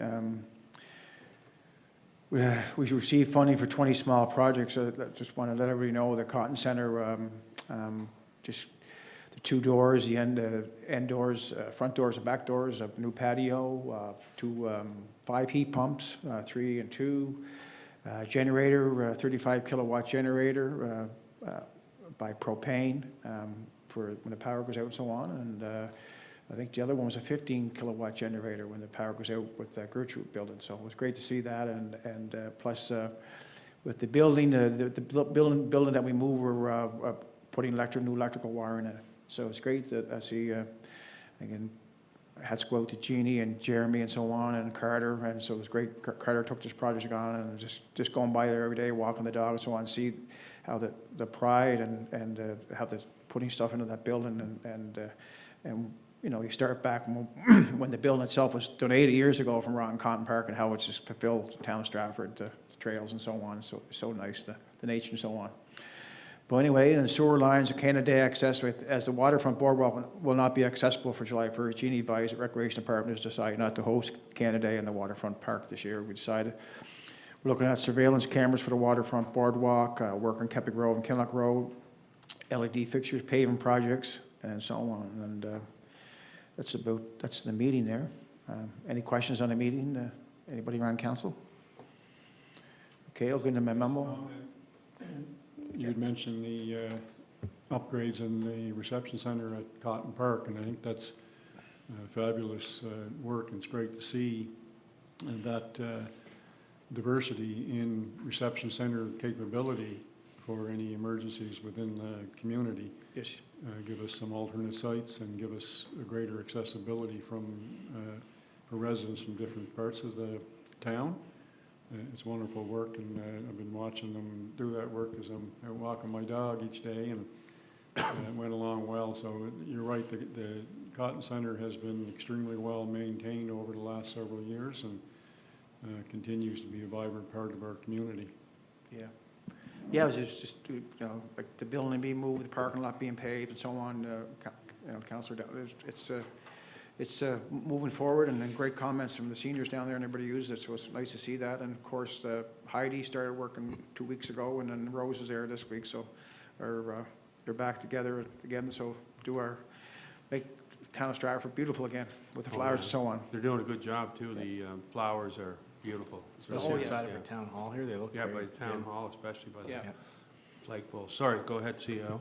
I just wanted to mention that, you know, Jeannie and Carter were both involved, but Carter did the lion's share of the work on that, and those two funding opportunities that came along very quickly, and there was tight timelines, and, you know, he did get the contractors and, you know, everybody involved there to get that work done quickly, so just hats off to him to get it done as quickly as he did and get those funds, you know, there was an opportunity there, and he seized that opportunity, so. Yeah, and I think the more we get recognition, we got recognition of beautification awards last year, and I think that really is sustained. It's like you build on that, and even better the next year sort of thing. So that's one of the things that really look forward to seeing that recognized, because it's well deserved. It's one thing, just based on the CEO's comment, one thing I've recognized since my time in council here is that, you know, our town staff don't miss any opportunities in relation to funding opportunities. They're always thinking ahead and have plans in the queue, so to speak, and if anything that comes in from a funding perspective that fits that, they're all over it, get it in quickly, and they've been very successful in bringing different projects from different levels of government to the community. No, you're right. That's a great thing to have. Just one last thing, Your Worship, and just pass along kudos to whoever came up with the idea around the Michael Thomas statue. Like, that's really doing justice to that statue in the area down there now. Just the pictures that I've seen, I don't know if they were on our website or on our Twitter or X, but like it really is nice to see it finally getting the prominence that it should get. And I know that was always a plan, but it really, like, I appreciate whoever was involved with that, Jeremy, any of the staff and the designers, everybody. It's tremendous. Yeah, thank you.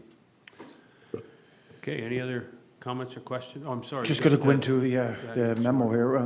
We start off May 8th, today's date. Commissioning of the new water reservoir is underway. When filling in a new tank, there was a leak detected and needed repair before continuing with commissioning. LED lighting retrofit projects at Town Center are near complete. Everyone is adjusting to the brighter, more efficient lights. Reception center upgrades, Canadian Town Hall and Carton Park, as we talked earlier, but are nearing completion. Work has resumed the community campus as the contractors addressing deficiencies and outstanding items to complete site service and contract. Work is expected to begin on the solar array in June. Work continues at the waterfront gathering event space with light standards being installed and lookouts being constructed. So that's phase 2. We are still anticipating having the work completed by early July.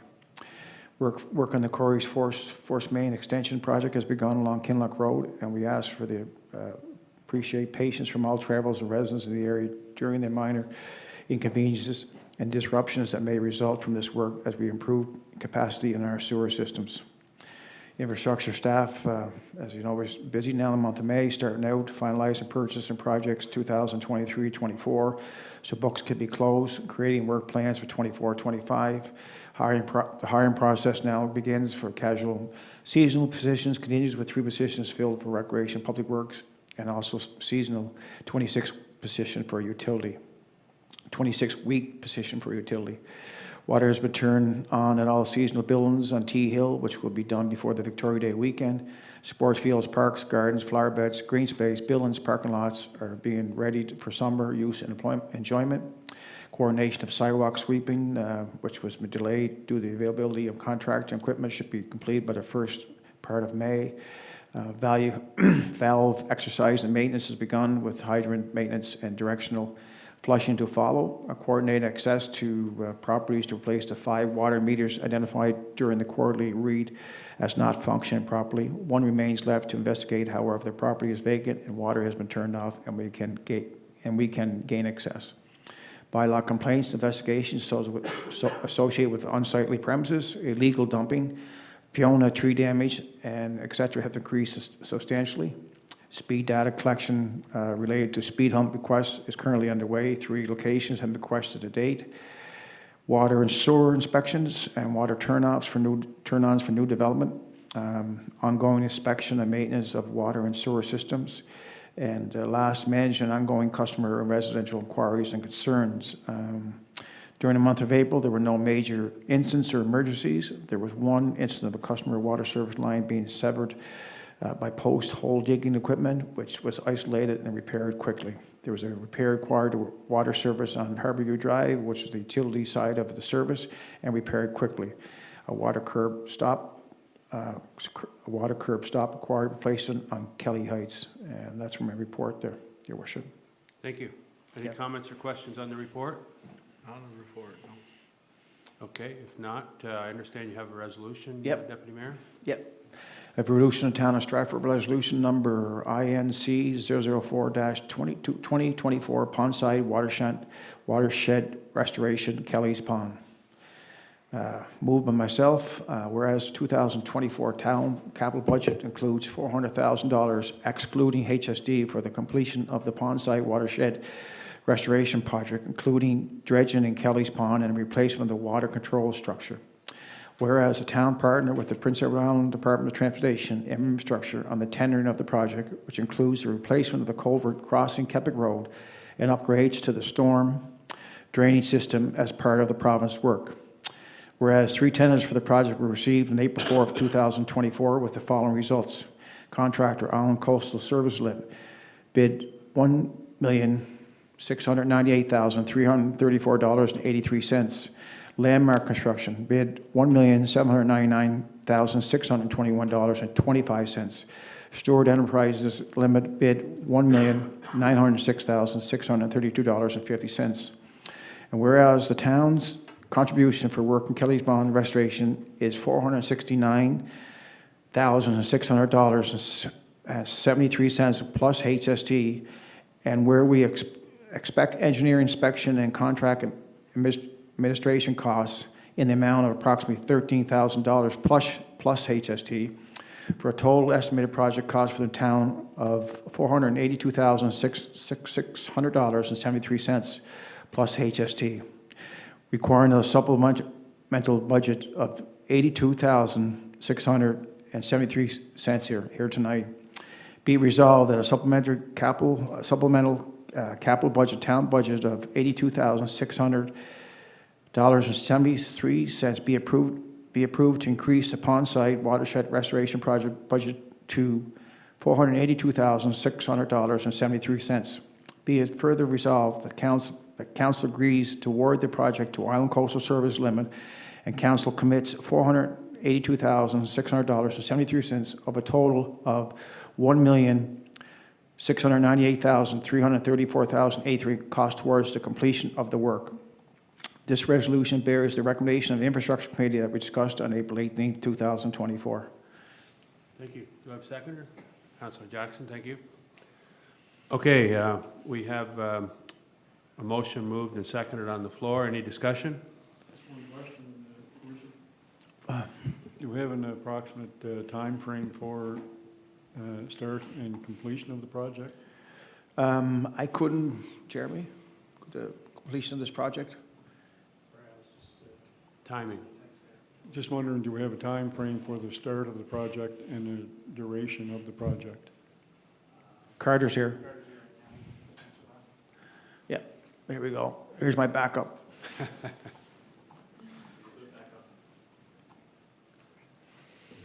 The contractors plan to start that work right at the start of June and completion the third week of September. Thank you. Thank you. So I have two questions that flow to that. Maybe Mr. Livingston could sit there for a second. What's the construction going to look like for that portion of the Kepik Road, and for how long? Do you have any idea? There will be 2 lanes Stratford maintained there. Oh, okay. But the culvert will be replaced under the full width of the road, but there'll be traffic slowed down, but no significant interruption there. Okay. Is there any discussion with DOT-IE about proposed hours for construction or anything along those lines? It'll just be kind of the regular hours according to our noise and nuisance bylaw, but DTI is a partner in the project, and they're overseeing that portion of the work actually. So there's typical construction hours. So it's going to be quite the commute for somebody going from Kepik to, say, downtown Charlottetown between that. I don't know, Chris, I'm just trying to, is there any way we could discuss making sure that we're trying to minimize interruptions to traffic during that period of time, taking into account the construction that's happening elsewhere? We haven't mandated the contractor to start after peak hours, I guess, if that's what Yeah, you're asking. that's, okay, as long as that's, yeah. One thing we have done, we're doing another project right now on the Kinlock Road, and we have required that contractor to complete a certain section of that project prior to this one really disrupting traffic on the Kepik Road at all. So Yeah. if residents did want to kind of detour down the Kinlock Road, that's going to be a fully viable option for them. Okay, We definitely didn't want to interrupt both those roads at the same time. like the city is.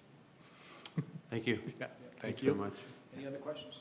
Just a comment, and to Councillor McDonald's, I know to go straight in Grafton is tough, but if you go left, that traffic, so if Carter's experience, but like it's moving, the 2 lanes are moving down Water. Water's better now. It's Yeah, like, and so that, like, if it stayed at that pace, I think it'd be acceptable. I understand though for Carter, I'm sure there's a massive cost if we were to try to put it off to later hours and all that stuff. And just to comment in general, nice to see this getting done. It was gonna have to be disruptive at some time, and I understand there's, ideally it's not teamed up with Charlottetown, but we've been talking about this for 6 years, but Kelly's Pond, so I'm excited to see it happen, yeah.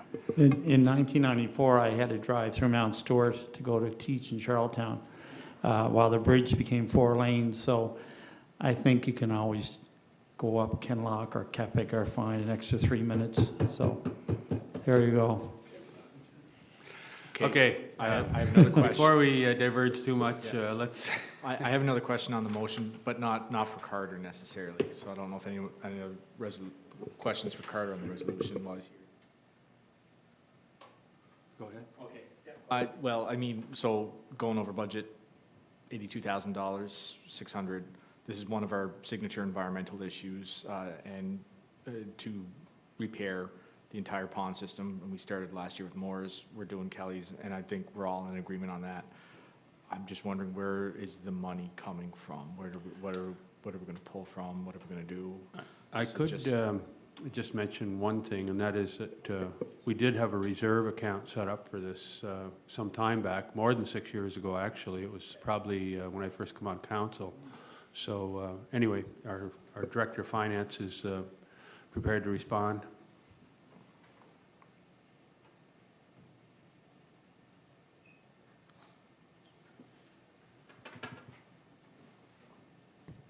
We do have a reserve fund set up for Kelly's Pond, so Okay. there wouldn't, I don't think there's $82,000 in it, but there would be a portion to put towards it. And then,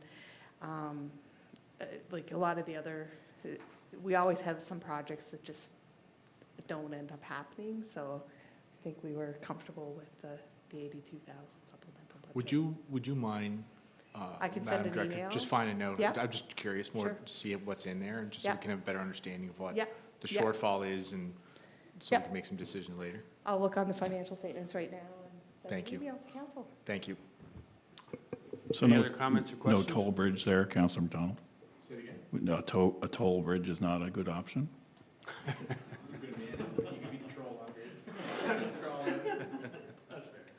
Okay, I think we're starting to lose it here, so we'll move on. Any other comments or questions with regard to the, Just very quickly, Your Worship, I think it's a bit of a sign of the times as well. It's become more and more difficult to estimate project costs with the inflationary timeframe we're in. And I appreciate Councillor McDonald's question, because it's something I think we're going to have to be looking at more and more, project to project, and whether something is falling off on the other end, and whether we have to reorganize priorities, that sort of thing. But recognizing this one's been a long time priority, and I'm glad to see it's going ahead. thank you. I think that's just it, Councillor, is that I think we're all on the same page. This is very much a priority for us. So, yeah, that's right. Great job. Yeah, this will solve a long-standing issue with that pond, and hopefully we can look back on this, and when it's pristine and there are fish in it, and it's a center of recreation again for the community. It'll be great. It's a good investment. With that, we have a moved and seconded motion on the floor. Any other comments or questions? Okay, call for the vote. All those in favor? Aye. Anyone against? Motion carried. Okay, and that's your report, Deputy Mayor. Thank you for your report. We'll now move on to Committee of the Whole. There's no, any update there? No, okay. Sustainability, I'll ask Councillor Gordy Cox, he chairs that committee, to give his report. Thank you, Your Worship. To start off with, the Women's Institute of PEI is promoting an island-wide roadside cleanup this Saturday, and that, of course, includes Stratford. And it's all day long, and we obviously promote that here and ask residents if they have an opportunity to get out and help clean up litter and debris in our ditches and along the roadside. You can go on their website, PEIWI.com, and you can get bags delivered to your area. So it's nice to see that's happening. Once again, May is Motorcycle Awareness Month, and a great reminder to always look out for motorists, motorcycle operators, and of course our cyclists. The Watershed Group has hired its students this summer, and they're going to be quite busy, and glad to see that's underway. The residential tree planting program is in its final week. It'll be over on May 10th, so it's, please make sure you book a time for your tree to be planted. You have to dig a 3-foot hole and 2 feet deep for your tree, and then within the next 2 weeks, the crew will come by and deliver your tree and put it in the hole for you. I actually had 2 students at my house yesterday, 2 summer students, Thomas and James, drop by, and to make sure that we're putting the tree in the right place. And I appreciate them coming by. And there are 50 trees right now that are going to be planted. And for those people that are getting a tree, they once you're okayed by the CADAF and the Environmental Sustainability Committee, our crew there, which is the coordinator, then you pay $50 and away you go. So appreciate all that. So inspection and assessment of tree planting on the town property last year is underway, and this work includes pruning, mulching, and watering as needed. The Stratford Community Gardens continue to operate this summer. Gardeners will begin to work on their plots, and some new equipment will be made available to enhance the gardening experience for all participants. It's anticipated that our annual presentation of the Water School calendar winners, also called Water School calendar winners, will be at our June council meeting. More information will be shared in the near future. Through an initiative of the Heritage Subcommittee, a number of staff are working together for a special tree planting ceremony on May 17th. This ceremony will see a tree sapling, which is a descendant of an oak tree from Vimy Ridge, planted out front on Veterans Memorial Green. Around 170 grade 2 students from Glen Stewart School will join us for Arbor Day activities, including a presentation by Jim Landry on the significance of the tree, and planning is underway with our town staff and the Stratford and area watershed improvement group to organize additional activities for the students while they're here with us. Staff continues to work on hosting a discussion this spring with the business community to receive further information from them as to how we can best support these businesses. Staff is working to confirm a date and facilitator for this session. And an add-on to this, I want to congratulate the Mesa, I think that's is Mesa, yeah, Lebanese Kitchen Restaurant. They were named the 2024 Chamber of Commerce Emerging Business Excellence Award recipient. They use, if you go into their restaurant, they actually use real plates and cutlery, knives and forks in the restaurant to reduce on plastics and styrofoams, less being put into our landfill sites. And there's all kinds of other restaurants in Stratford do that too. For example, the Sobeys Deli, they use recycled cardboard to put their food in their containers when it's people are doing takeout. So there's a lot of different restaurants doing that here. The Diversity and Inclusion Subcommittee has not met since the last council meeting. However, they will have one final virtual presentation on May 25th through their partnership with the Canadian Museum of Immigration at Pier 21. Residents are encouraged to sign up for the last session titled Jewish Immigration to Canada to continue to explore our immigration history. I'm just going to add two final things. One is recently my wife and I went over to Ireland and France, and I know the mayor was in Europe also. And I was very pleased to see the ease of travel that people use in different countries when it came to trains and subways, and especially the buses. In most cities and towns, you can travel over 20 kilometers for $3 Canadian on very comfortable buses. And for $9 Canadian, you can travel 75 to 100 kilometers for $9 on the train system. Also, the amount of electric cars is very, very encouraging. And I noticed that whenever you went to a public place, be it you know, like the Cliffs of Moher or wherever it is, there's all kinds of electric car charging stations at tourist places. In the Maritimes right now, that's one area we really fall behind on is tourist stops. Is there's very few have any kind of charging stations, and that's something as a province that we really have to up our game when it comes to this, because excellent opportunity for people come and spend 3 or 4 hours with their family at these areas and have their car charging while they're doing an activity. So, and if I can just say that, interesting fact that in 2017, there's roughly around 20,000 electric vehicles in Canada, and represented 1% of the vehicles on the road. By 2021, it's at 86,000, which is over 5%. But one trend that continues to rise is the fact that British Columbia and Quebec lead the way every year with 15% of their vehicles being electric vehicles. And the main reason is they have the longest running provincial rebate program. They have a very, very strong provincial rebate program, which is necessary, which is really needed in a lot of Atlantic provinces. That's one of the main reasons. The very last thing I want to say, there's a great article on PEI's PEI CBC website right now called No Mo, M-O-W, Junk Food for Bees. PEI biologist Kate McQuarrie says dandelions are really junk food for bees. It's abundant, but they're not native plants and not very nutritious. Better to support native plants all year long, not just in May. To back this up, I went online. The Native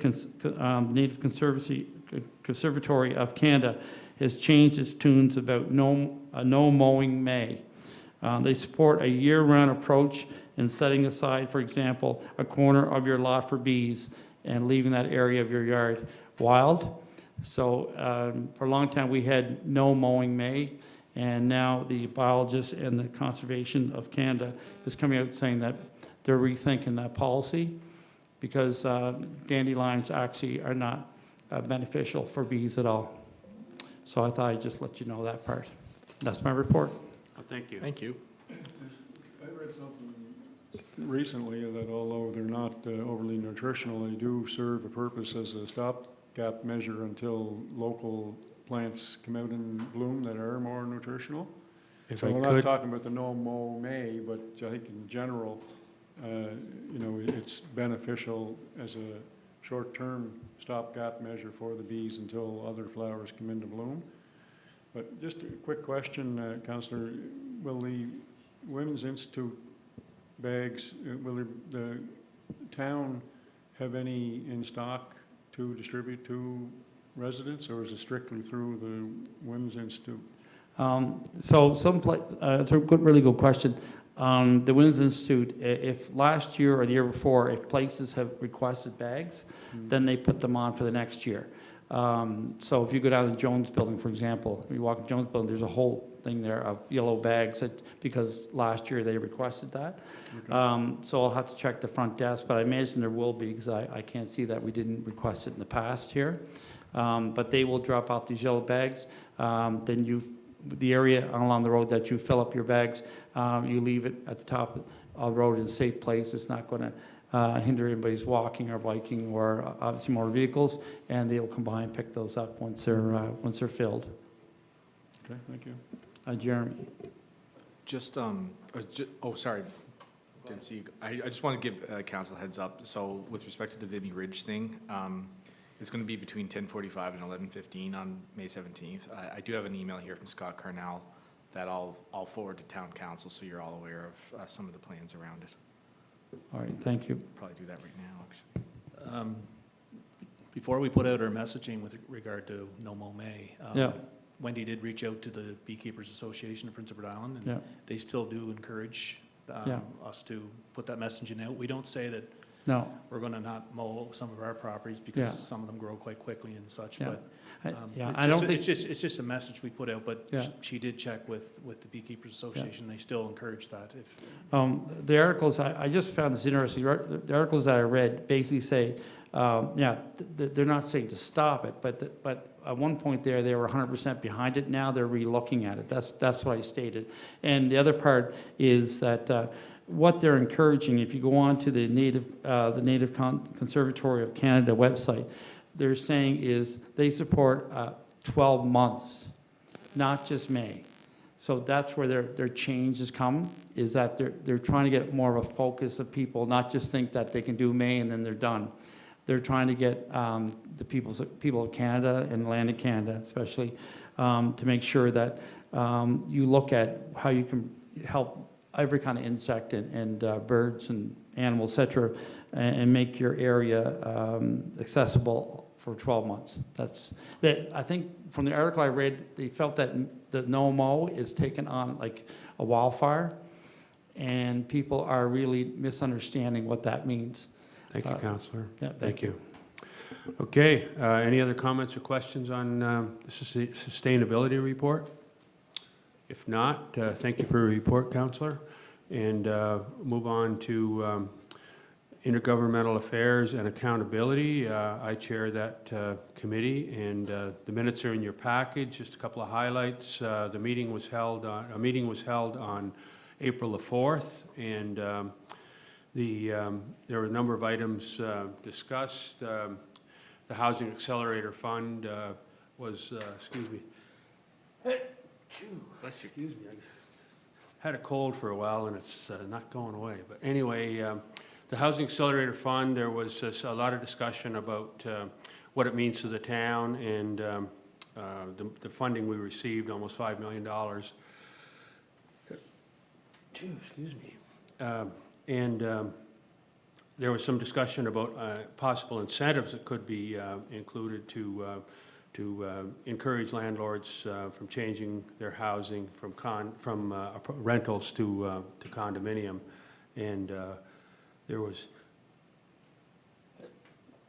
Excuse me. There were some areas that there was a lot of discussion about how positive the committee was towards the work that was done on Shape Stratford, and how the densification maps really create where we identified opportunities for densification without creating any difficulties or minimizing difficulties with surrounding residents. and they thought that was a good approach. There's discussion about the revenue sharing, the fact that there's a real need for the government to really come to the table and really negotiate this and to put an agreement in place as soon as possible.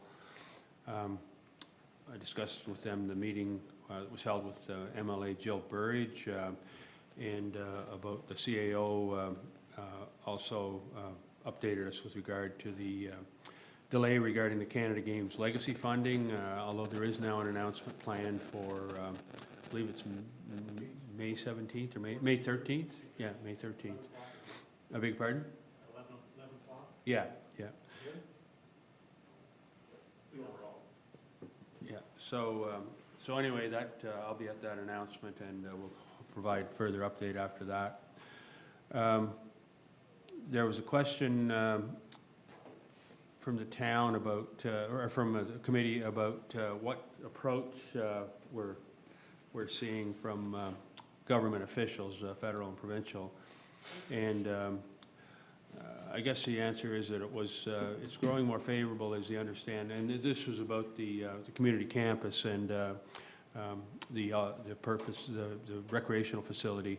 And there was some hesitation at first, but the representatives appear to be growing more favorable as they get more information about how inclusive the facility is planned to be. Also, that there is a link to housing because the recreational infrastructure is very much a need, not a want for new residents and to our town, and it's something that is absolutely essential. Discussion about also the meeting with MLA Jen Redmond, same basic talking points, and she is fully behind the community campus project and really underscores its value, not just for us, for Stratford, the town of Stratford, but also for the surrounding areas, because it will be a facility that will be used by all people in surrounding areas.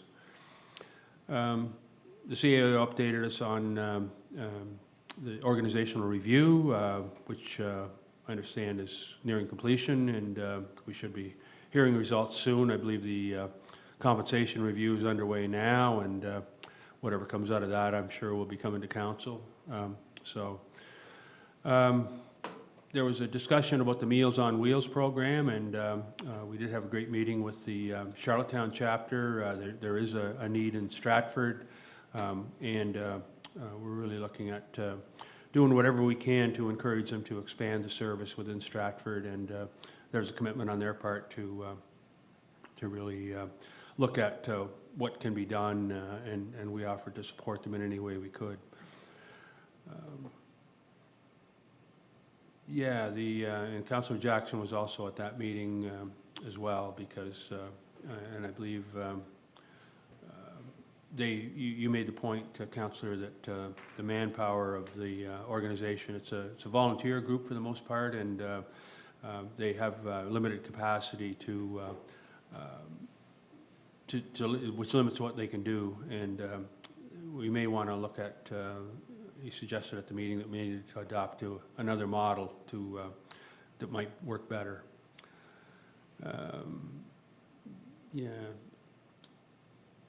Meeting with Lawrence Macaulay, that took place some time ago, and we're hoping that we can get a commitment for funding to for the community campus before too long, because it is in order to meet with donors, prospective donors, it's really something that's required, the federal and provincial commitment to the facility, and we really want to get that in place, just to indicate that they support the project, and funding can come later, but we certainly need their indication of support for now. We discussed the annual resident survey. Wendy Watts, our Business and Community Engagement Manager, informed the committee about the survey and about some of the new questions. which will, I believe, be wrapping up soon, I believe within the next few days. Yeah, so I encourage everyone who hasn't, if you could encourage everyone who hasn't filled out the questionnaire the survey to do so. Also, an update with regard to the key performance indicators for the town called Results Matter, and the new website that's going to be presented, including, in order to make it transparent, what we're doing, you know, what the results are that we're getting from the taxpayers' money that we're spending, how it's measuring up to our strategic priorities, and just to provide that reporting capability to residents and make it more transparent. We discussed the 2024 or 25 budget, the federal budget at that point. It hadn't been presented, and also about the town budget. So there was some discussion about what some of the items are that are in the budget that people aren't aware of, and how we need to make provide more awareness to residents about how some things that are, you know, they're often buried in the budget, but we need to let residents know about the fact that, for example, fire dues are the same for large organizations or large businesses, as well as a small or a residential, you know, business or small business. So it's really not the best model. We talked about a meeting,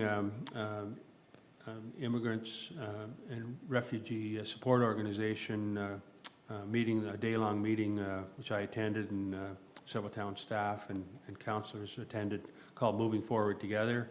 It was a good discussion about, and a lot of good analysis about, for example, housing for newcomers, a survey that was done about their experience with discrimination and the school system, and all the things that are of concern to newcomers. It was really eye-opening to attend that session.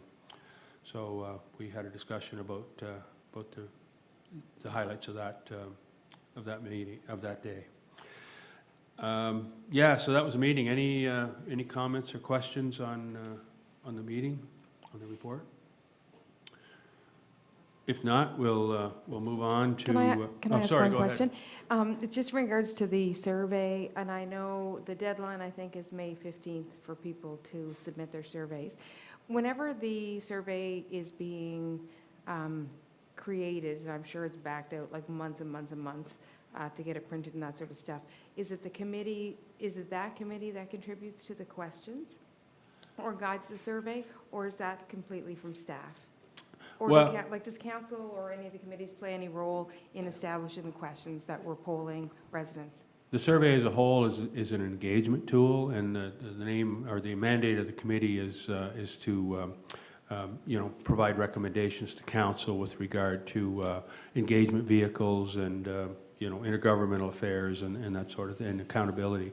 So even though we would look at the questions and discuss them, also they would be discussed with council as well. But the mandate of the committee is to make recommendations with regard to questions. CAO Crosby is going to provide further information. I think an answer to your question is the questions are developed, but they're run by council before they're actually put in the package, my understanding. Really? I'm not saying they're not, I just don't recall seeing it. Maybe The questions for the Survey resident questions, yeah. survey? Yeah. Yeah, I think they're distributed well before the survey goes out for input from council. There's a lot of ones that are reoccurring ones that happen, but any new ones, they are put, I do recall that. Yeah. Yeah. So you guys have already, so prior to seeing your survey as a resident, you as councillors all saw the survey questions? Just out of interest. I seriously can't recall if we did. It's quite a while ago. Okay. Yeah, we can check the minutes and maybe get that information. Yeah, no, I to just council. wondered because we look forward to the information so much and rely on the information that I wondered, in hindsight, if we as a council contributed to creating any of the questions. Yeah, and I know we did have a session prior to the survey. I think it was in the morning and probably most councillors weren't able to attend, but there was a session where we discussed the survey Okay.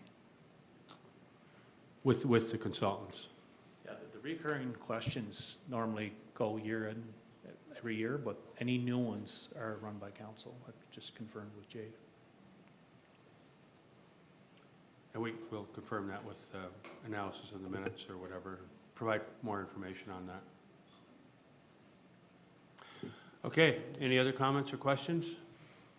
Just, Your Worship, glad to see in 2 points that some movement seemingly is being made in relation to the contribution agreement, going back to earlier comments about increasing costs to the town. This agreement cannot remain stagnant as it is. It has to be resolved, and I know staff are doing that in earnest, and as well as our provincial representatives. So hopefully that'll come by sooner than later. And also in relation to the community campus, at least an agreement, as you say, expressing an interest on different levels of government so that we can continue to move ahead with our capital campaign. There's a lot of moving parts here that are interdependent, and what we don't want to see is this project stagnate for lack of commitment on behalf of other orders of government. And I'll say a common refrain is that other municipalities and PEI have experienced the benefit of a third, and a third contributions from the various levels of government. And Stratford as a town has made a commitment not only in setting up reserve fund, but also with a significant tax increase in order to help offset the town's third portion. We're doing our bit, and we certainly hope that other levels of government will do their bit for the residents of Stratford and the residents of the greater area Thank you. around Stratford. Thank you. Well said. Okay. Any other comments or questions? If not, we'll move on to inquiries by members of council. Is there anything about the town that anyone would like to follow up or inquire about? Not an inquiry. I did want to put this on the record that the 2 people that are named to the Heritage Committee are Alexander Boyd and Andrew Doyle, and I just want to make sure that we got them recognized. Great, thank you. Yeah. And thank you to them for stepping forward and serving their community. Okay, any other inquiries? I have one. I was talking to Jeannie about it already, Your Worship, and probably directed to Gordy, sustainability down in Cotton Park. The stream on the side where the pond is, it's blocked like 5 or 6. It should be cleaned out with debris and stuff like that. So I don't know if we can organize the youth group together or staff or maintenance or so on and clean that out. The stream goes inside and goes out to the Hillsborough River. Yeah. So it's in between, like it's just clogged up there. And I sent some pictures there to Jeannie, and I was just trying to wonder if that's gonna, maybe you never know what's gonna happen here. That's likely something we can bring up with the watershed group. That's Yeah. things that they do on a regular basis. So either myself or Jeannie will bring that up with them. Okay. The watershed committee has just got its students hired for the summer, and so that'll be part of their projects to do that, make sure those areas flow better. And Moore's Pond right now is not flowing very well towards pond side. I went and inspected it last night. It's just a trickle from Moore's Pond towards Pondside. But when the watershed group comes in, there's a lot of debris blocking a lot of stuff there. And so once they get going, that'll have a nice flow to it also. So you just got to be patient. Yep. Okay. Any other inquiries by members of council? If not, we'll move on to other committees. Stratford Seniors Complex. I'll ask Deputy Mayor Gallant to give his report. Yeah. I'll start off. There are a few items that we're working on. Unit 13 has been rented, and the new tenant has moved in. All units now are rented. We had a couple openings there. Working on getting more names for the waiting list. Guardian service had been obtained for the current year. Cutting Edge has obtained, was granted the contract. Kitchen cabinets replacements are underway. 5 units will be completed again this year. And a draft financial statements have been received from auditors, and staff is currently reviewing them. And we're receiving quotes for the building assessment that is inquired by the Canadian Mortgage and Housing Corporation. And that's where we're at right now. Any comments or questions on, I do want to commend Kim also for the amount of work she does with the seniors complex. I know she wouldn't take the credit or anything, but she does an awful lot of fantastic work, and I just want to commend her for that. Yep. oh, yeah, thank you. Yeah, that's well deserved, yeah. Thank you, Kim. Just an item that I'd like to follow up on, and that is the heat pump for the common room and the, is there any update on that? Like we understood that. We'll take one of those from Cotton Park and put it in. We understood it was between us and the province, and we weren't sure who was, the province was, I think there was an indication they were gonna put it in. Yeah, No, the province is not putting it in. We did talk to them again, and still it just doesn't fit their mandate for the heat pump program. But in that talk, we did find out about another fund. So we're hoping to get some funding for Clearview Park, multi-purpose park that's in the capital budget. So it'll all work out. And I'm Yeah. gonna just it'd be nice if we look get at, that. I'm looking at a heat pump just through our capital program at the seniors location. Yeah, it'd be nice if we could get that before the hot weather starts. Yeah. Yeah, that's great. Great. Kim, quick point, have you ever talked like Greenfoot or any of these companies that have really benefited from our program here and are obviously have put a lot of heat pumps in a lot of different places? If they might be at least thinking that they could give us some sort of discount, even if you had a plaque up on the wall saying that, you know, Yeah. donated or partly donated or something? I haven't talked to them yet, but I'll be getting quotes from a few, like some of the different companies, so I will reach out to them whenever. Yeah, I think if you put that toward, like, I think, you know, if they knew what it's about and the fact that they will be getting, you know, recognition for you know, helping us here in Stratford, because they've certainly benefited from our programs and stuff, and we've benefited from it's been a good partnership, so maybe that's something they could give a little back to us. Yep, yeah, I can ask them that. Okay, Or thank work you. on it. Yep. Any other comments or questions on the seniors report? If not, thank you for your report, Deputy Mayor, and we'll now move on to appointments to the committees, and I understand there's already been a couple of announcements. Anything further on the appointments? No other appointments to committees? Okay. Just want to thank those people who did step forward. I want to thank them publicly for committing their time to helping the community, so thank you for that. I do have a proclamation here, and I'll just read it out. Whereas multiple sclerosis is a chronic, often disabling neurological disease affecting an estimated 1 in 400 Canadians and more than 90,000 across the country. And whereas multiple sclerosis symptoms are very widely and may cause symptoms such as extreme fatigue, lack of coordination, weakness, tingling, impaired sensation, vision problems, bladder problems, cognitive impairment, and mood changes. And whereas there is no known cause of or prevention of or cure for multiple sclerosis, and whereas MS Canada is the only national organization in Canada that supports both MS research and services for people with MS and their families.